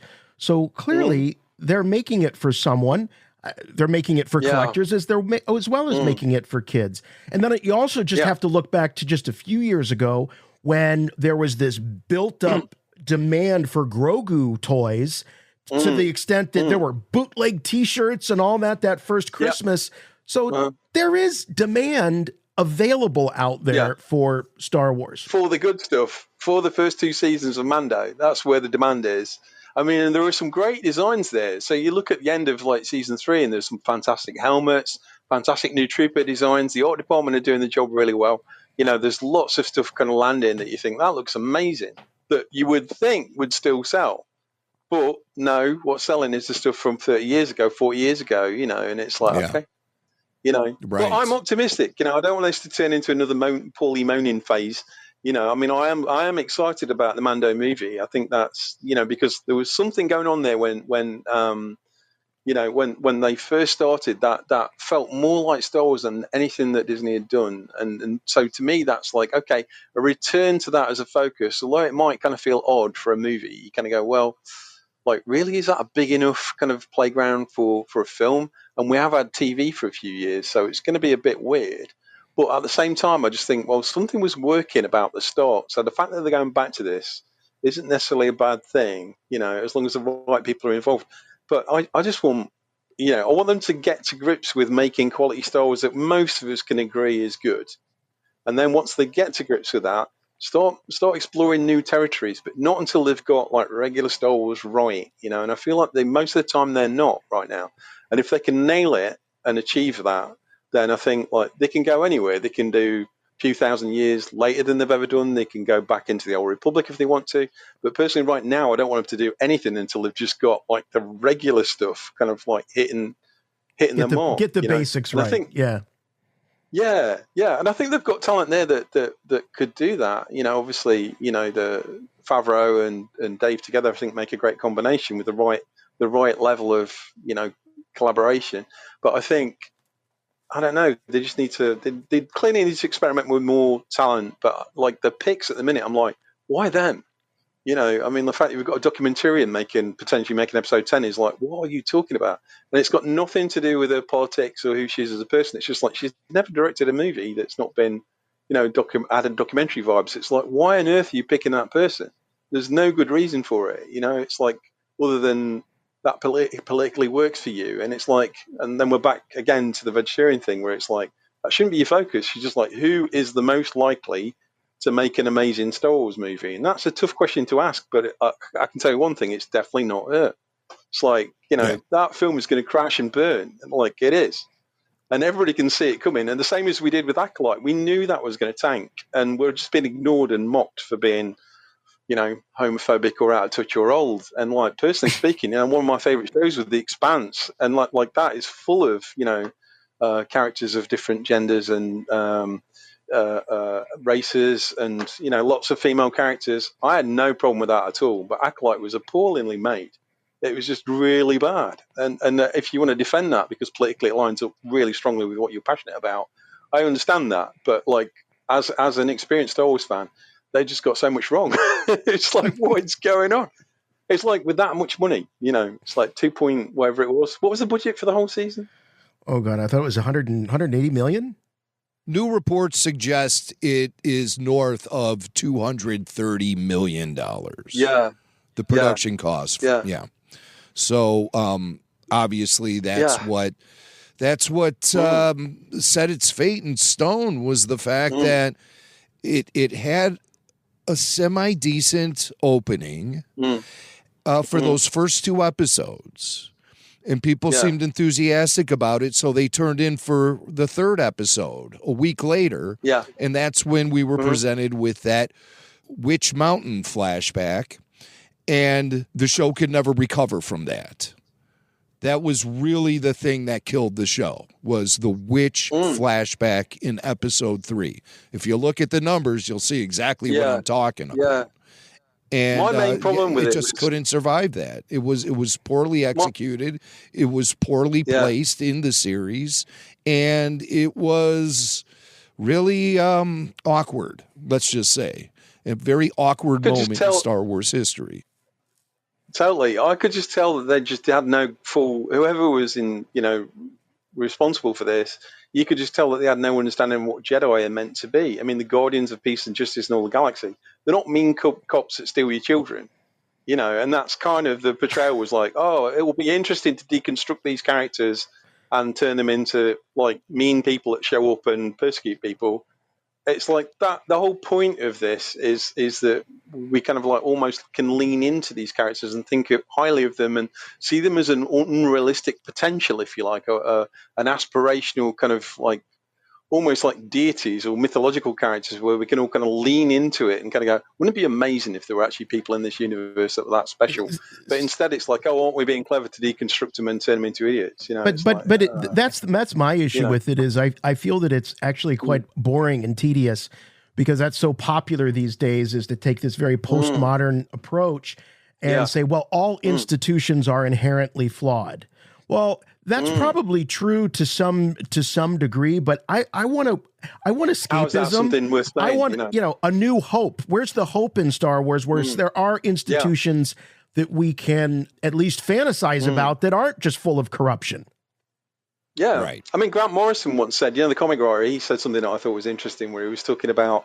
I don't always agree with Grant, but he said some stuff that I thought that kind of relates to this, which he was talking about the fact that, like, superheroes and super characters, ideally they kind of create this mythological kind of like light post for us to lean into and move towards. They're like an example, a thing that we could kind of like dream of being. With deconstructionism post like the mid 80s, which has become really, really fashionable, what you end up with is basically just a pile of parts, and it doesn't have the same value as it had before, because you've just got to deconstruct it to the point where you're going to go, here's what it's made out of, and you don't have the thing anymore. It's like pulling your car apart or something. It doesn't drive anymore. Boy, I think that's that kind is of like so where true. Star Wars is it. That this is where Star Wars is at. They've pulled it all apart, and now we're left with a car that doesn't work. And it's like, you need to put it back together again. Go talk to George and see what's wrong. He would be the guy that could kind of go, well, But do you guys be honest? Be honest. I think I have an idea what Mac thinks, but I'm not sure. Do either of you feel? And we're going to start with Mac. Do you feel that there is any possibility that George will have any, let's just say, significant role in the direction of Star Wars ever again? Well, I mean, I heard something recently that indicated since George's long gestating museum project is actually in its home stretch, George may be finding more time on his hands and occasionally getting the itch to return to Star Wars. Wow. That's what I heard. But I can't really put too much faith in that statement. But it kind of makes sense when you think of it. Have you seen George recently? Because he looks very old, like in a minute. He's looking very infirm and kind of... Okay, well, he's starting to show his age. It's unlikely that he'll be back, but, We had video of a fan ambushing him at a zoo, and that was from last summer, 2 summers ago, actually. George looked pretty good. I thought he looked pretty good. As Warren Zevon would say, his hair was perfect. I would love that to be true. I would love George to at least, have a say. I think that he's at an age now where it's very, very unlikely. I mean, obviously, when you hear these rumors of George is coming back to save the day, he's going to make 19 new Star Wars movies. You're like, oh, I would love that to be true, but there's just no way it's happening at his age. The guy's chilling out. He's got a family. He's fine, and I know you guys get it too. But I would just like him to have a say. I feel like he's certainly a lot of the press material that was around the Acolyte. I felt was quite derisive and mocking of George in terms of like, well, George isn't the only one that can make proper Star Wars, and you just thought, well, at the minute he pretty much is. No matter what you think, it's like. The numbers and the fans say otherwise, but you can kind of insult the fans as much as you like. But in the end, we're the market. We are the audience that pays for the tickets. And when the toys aren't selling, it's because all of us just think, well, this is just, why do I want to buy this? But when we love it, it's like, we'll buy airplane tickets to go and see a movie on the other side of the world because we care about it so much. So the fans do matter. And I think we're being treated like we don't. And it's like, okay, we're not all idiots. There's a lack of respect out there for fans, and it never used to be the case. I think even when George was around and we were all giving him a hard time about Jar Jar and things like that, George would just laugh it off but he'd be cool about it online. He never kind of resorted to calling people basement dwellers or knocking us for being racist or something. And it's like, that's not who most of us are. I can think of like a handful of people that behave that way, and yet now that's become like something that's in all the magazines and on TV all the time. I mean, it's just, I think that's a drop in the ocean. Whereas I think what's more concerning to me is that they are comfortable with assuming that that's the case. And that's like, okay, what does that say about how they feel about the fans? If they think we're all racist, homophobic, kind of, anti-Disney or whatever, I think that's not great. I don't think we are toxic. I think if you get a couple of people who are being super racist online, that's not the measure of us. That's just a handful of idiots that are out there. And I think most of us just don't like it because it's not lining up with George's idea. It's not about those things. We don't care, the gender or the race or the sex of the characters. I mean, for years we were all loving Ripley and Aliens. We were all loving, Sarah Connor and Terminator and things like that. No problem. Princess Leia, anyone? We all love. Yeah. I mean, how much screen time did Mon Mothma have in Return of the Jedi? Very little. Yet, people always talked about Mon Mothma, and we were thinking about what a great rebel leader or, a governmental leader she was going to be. And so there was never any, when the head of the rebellion turned out to be a ginger lady, a middle-aged ginger lady, I don't remember anyone freaking out. Yeah, I don't have a problem with that because my grandma was Irish, so no problem. Yeah. No, there was a mystique to her. I know Jimmy has no problem with that at all. Yeah. I have no problem with what? With gingers in Star Wars, no problem, Oh, of course. My son's a ginger, of course. Right, right. And yeah, we told the story about Robert Watts, who passed away last week. He was a ginger too, don't forget. Hey, I just want to jump back into this this Hollywood Reporter article and just throw out their summaries at you guys just to get your pulse on what they have to say. The question was asked, is Disney bad at Star Wars? The Hollywood Reporter says, on balance, no. Disney gave Star Wars fans what they wanted for decades, a lot more Star Wars, from different visionary filmmakers, and some of it has been terrific. A dormant franchise that once followed a single dynastic storyline has exploded into a more diverse galaxy of characters and stories. And shows like The Mandalorian, Andor, and Rebels clear even the highest bar of a hardcore fan. A lot of the online uproar is a sign that audiences are, at least, still very engaged and care about this franchise. A truer sign of failure would be apathy and disinterest from the fan base. So they're saying no, but there's a caveat. The other question is, could Disney be better at Star Wars? Clearly, yes, says the Hollywood Reporter. And the reason why is they cite things like in 2018, Disney CEO Bob Iger admitted the company made a mistake with Star Wars, making movies a little too much too fast.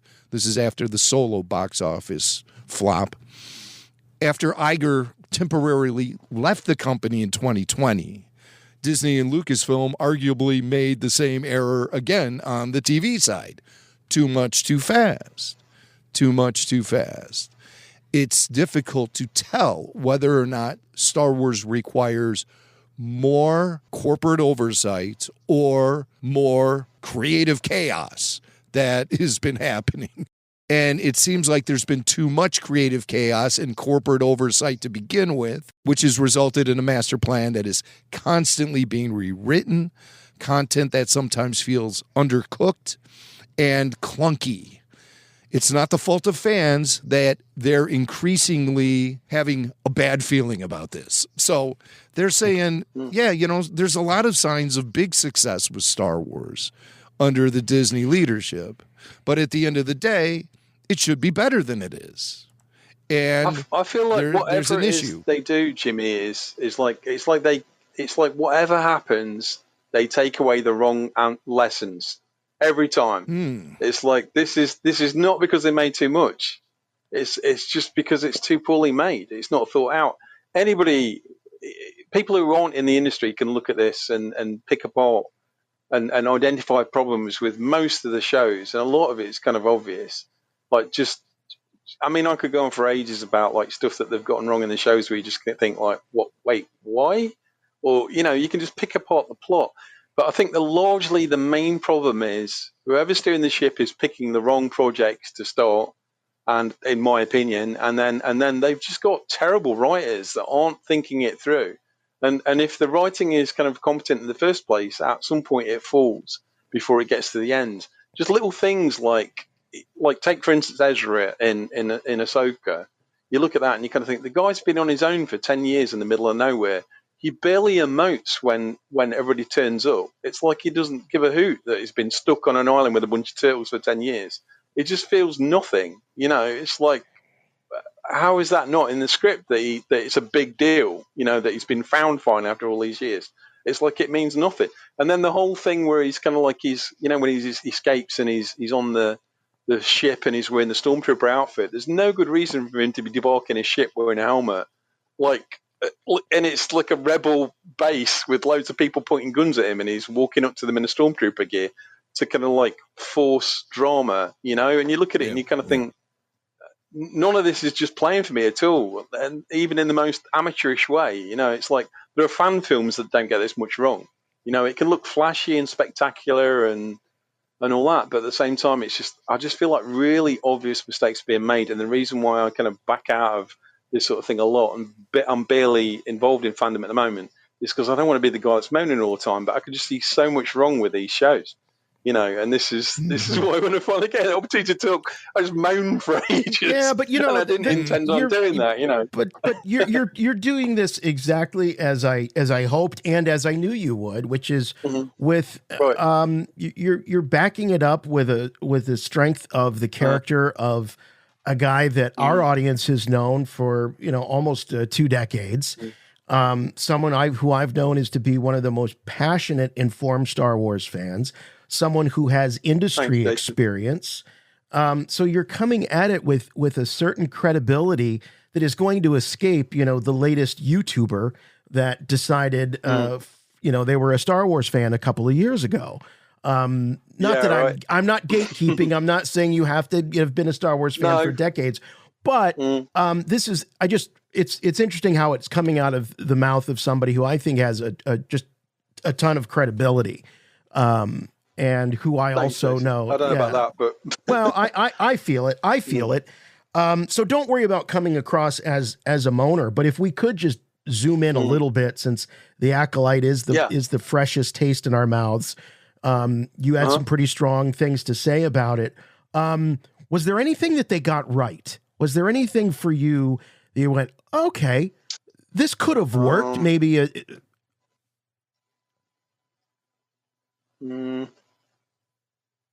Do you need a lifeline? Yeah. Wow. I'm really trying. Yes. Give me, Jimmy. Give me. No, I'm not going to give you a lifeline. I'm going to leave you out there to hang and dry. All right. Well, then, then tell us what... From the helmet looking like something out of Slipknot to the spaceships that looked like they were made out of the plastic parts that weren't cool enough to make into models in the first place, that was left over on a workbench. Like, I just think, I looked at all the ships and just thought terrible, looked dreadful. I thought they got the Jedi's wrong. I thought the sets looked small, even though they were big. It was just so much about it that just didn't work for me. What about some of the larger... It felt like Star Wars made by people that didn't like Star Wars. That's what it felt like to me. It felt like these people don't know Star Wars. Somebody's just thinking like, I'll make a lot of money if I make a Star Wars show. And acting like a fan. But there was nothing in that show that showed me they were a fan. Or it'll look really good on my resume, which is, what I suspect some of the attraction I mean, Wookiee, I was like, Wookiee laser sword fight. This is going to be amazing. Like, dead straight away. It's like, what? Well, okay, let's get excited about that. Acolyte, no, dead. Killer of dreams. Yeah, and what's with the choking the Jedi out at the end? Like she's a hero for killing him. It's like, wait, what? It's like the exact opposite of George's message, where it was forgiveness and love, and But no, this is like, get your own back. They're all scum. Don't trust them, no matter how nice they seem. It's like, okay. Somebody's got some issues here. I'm not, I don't know who it is, but was seeing, big time issues. Thanks for working those out in front of all of us for $200 million. That's an expensive therapy bill right there. But what about seeing Plagueis? Okay, you're an old school EU guy. We did roundtables about the Plagueis novel. Was that? How did you feel about that? So what it feels like to me is like all these fans are online kind of going, oh, wouldn't it be great if we had like a Old Republic show? And then people are going, no, don't let them do the Old Republic. They'll only ruin it. And that's kind of where I'm at. It's like, oh no, they've got to put a paw print on that now. So it's like the stuff that I still think is cool. You kind of want them to keep away from it, don't you? And the Yoda at the end thing was like, oh no, they're going to ruin Yoda. They're going to bring Yoda into all this. But it was like, I don't know. It didn't work for me on any level. I mean, I'm glad that somebody out there really got something from it, but I don't know. Yeah, I don't know. I mean, I kind of feel like even Ahsoka was kind of one of those things where I love Ahsoka. I like a lot of the characters in that show. I enjoyed Rebels, and I'm a huge fan of the Thrawn novels and stuff like that. I love him as a character. And I thought it was an interesting choice to go with an actor that had done the voice on Rebels and stuff like that. I thought, well, why not, And people pointed out the dad bod and stuff, and I was like, well, yeah, I could kind of go with that, but it's not as intimidating as I thought it would be.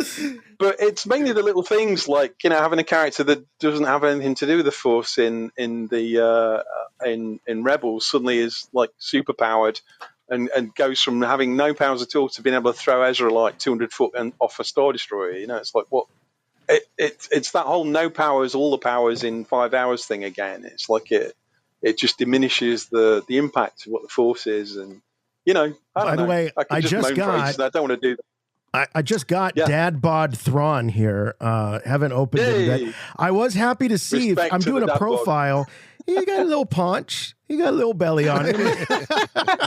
No, man. I mean, in the show, the guy had my figure. What are you talking about? I mean, there's no way. You know.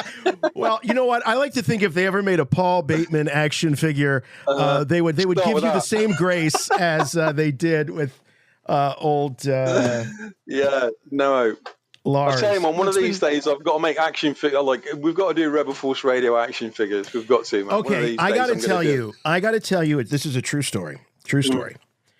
I had finally decided that I was going to do our whole crew. Mac, me, Paul, Kyle, and FJ. I was going to do it for Christmas for you guys. I was going to do through the Hasbro, HasLab or whatever it was, where you can do the facial scans. It was going to be my treat. I was going to do it. And as soon as I decided to do it, the whole program was canceled. They stopped making them. Yeah. I was so bummed. And I don't know why it took me.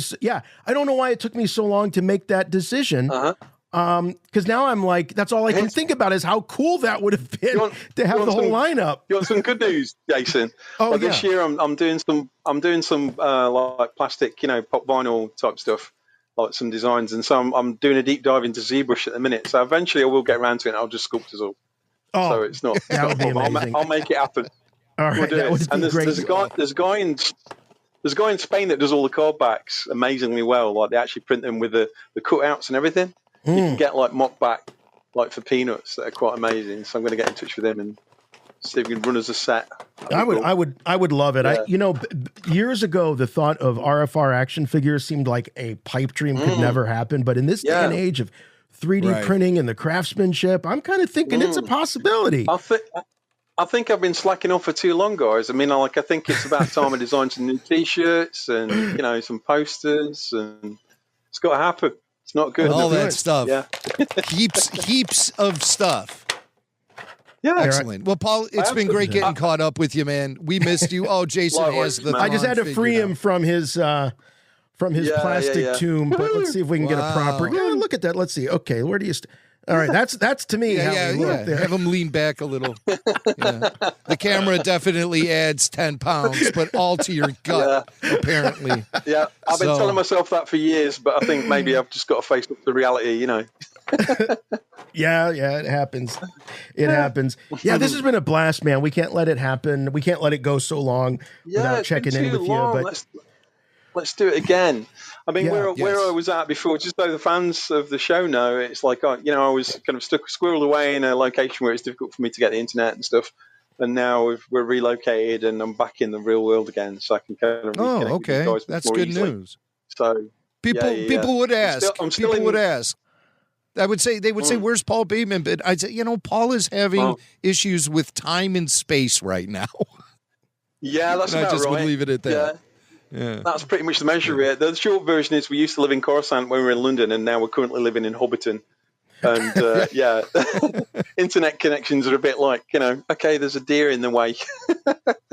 We might not have internet for a week, All right. So, but we're gonna get Starlink for Paul. We're gonna get him hooked up. If it can help the people in North Carolina, it's gonna help Paul in Hobbiton. Definitely. But awesome. Well, I miss you guys. Yeah, it's nice to be back. Give our love to Athena, and we'll do. I can't wait for our listeners to hear this interview. I think this is one of the all time best. It's like when your favorite band. It's like when your favorite band stops recording for a while and they come back and they just melt your face off with a great release. And I think you did that for us, Paul.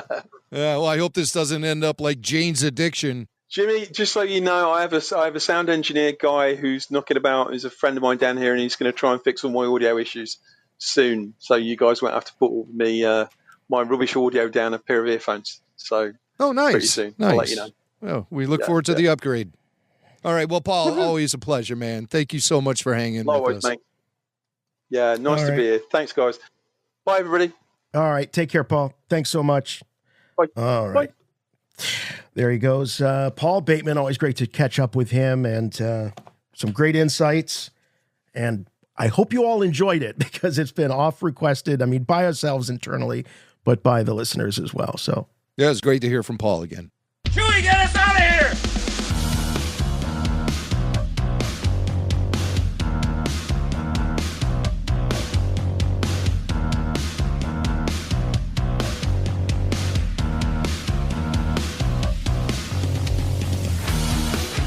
All right, that's going to wrap things up for us this week on Rebel Force Radio. By the way, if you want to get in on the ground floor and contribute to the effort that is the Saga Museum, you can go over to ranchoobi1.org, and there's links all over there about how you can get involved.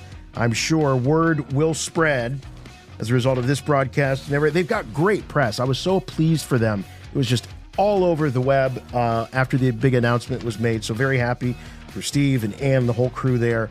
So I think all eyeballs are going to be on that. And this is something that we can all participate in. I mean, we can all help make it happen, and then we can all hang out there together. So it's a win-win-win for everybody. So make sure you're supporting Rancho Obi-Wan and its expansion efforts. Make sure you're supporting us here at Rebel Force Radio, too, if you're able to, through Patreon, patreon.com/Rebel Force Radio, where you get those weekly full show video, like this podcast that you're listening to right now, you could be watching, along with exclusive podcasts you can't find it anywhere else. Max said it best earlier in the show. It's all there, patreon.com/Rebel Force Radio. Also, the YouTube channel, as mentioned before, rebelforceradio.com. Just click on any of the YouTube videos. You'll be taken right there, or you can just go to youtube.com/Rebel Force Radio. We're on all the socials. You can find us on X. We can find us on Instagram and Facebook, Rebel Force Radio, and the official website for all things and everything, RFR, rebelforceradio.com. So if you really want to help us out, the best thing, and it costs you nothing to do, is to do what you're doing right now, whether you're listening or watching. Spread the word to the Star Wars fans in your life that have it. We talked about the people that haven't watched animation. What about the weirdos that haven't listened to a Star Wars podcast like Rebel Force Radio? Wake those people up. Tell them about RFR, and we appreciate it very much. Subscribe to the podcast if your podcatcher of choice allows you to do so. And if you can leave a review, we love to have those. We read them all. Just one simple rule, please. Make them good. And we'll see you next week for more Rebel Force Radio. Thank you all so much for hanging with us. For RFR, I'm Jason. And I'm Jimmy Mack. And remember, the Force will be with you, always.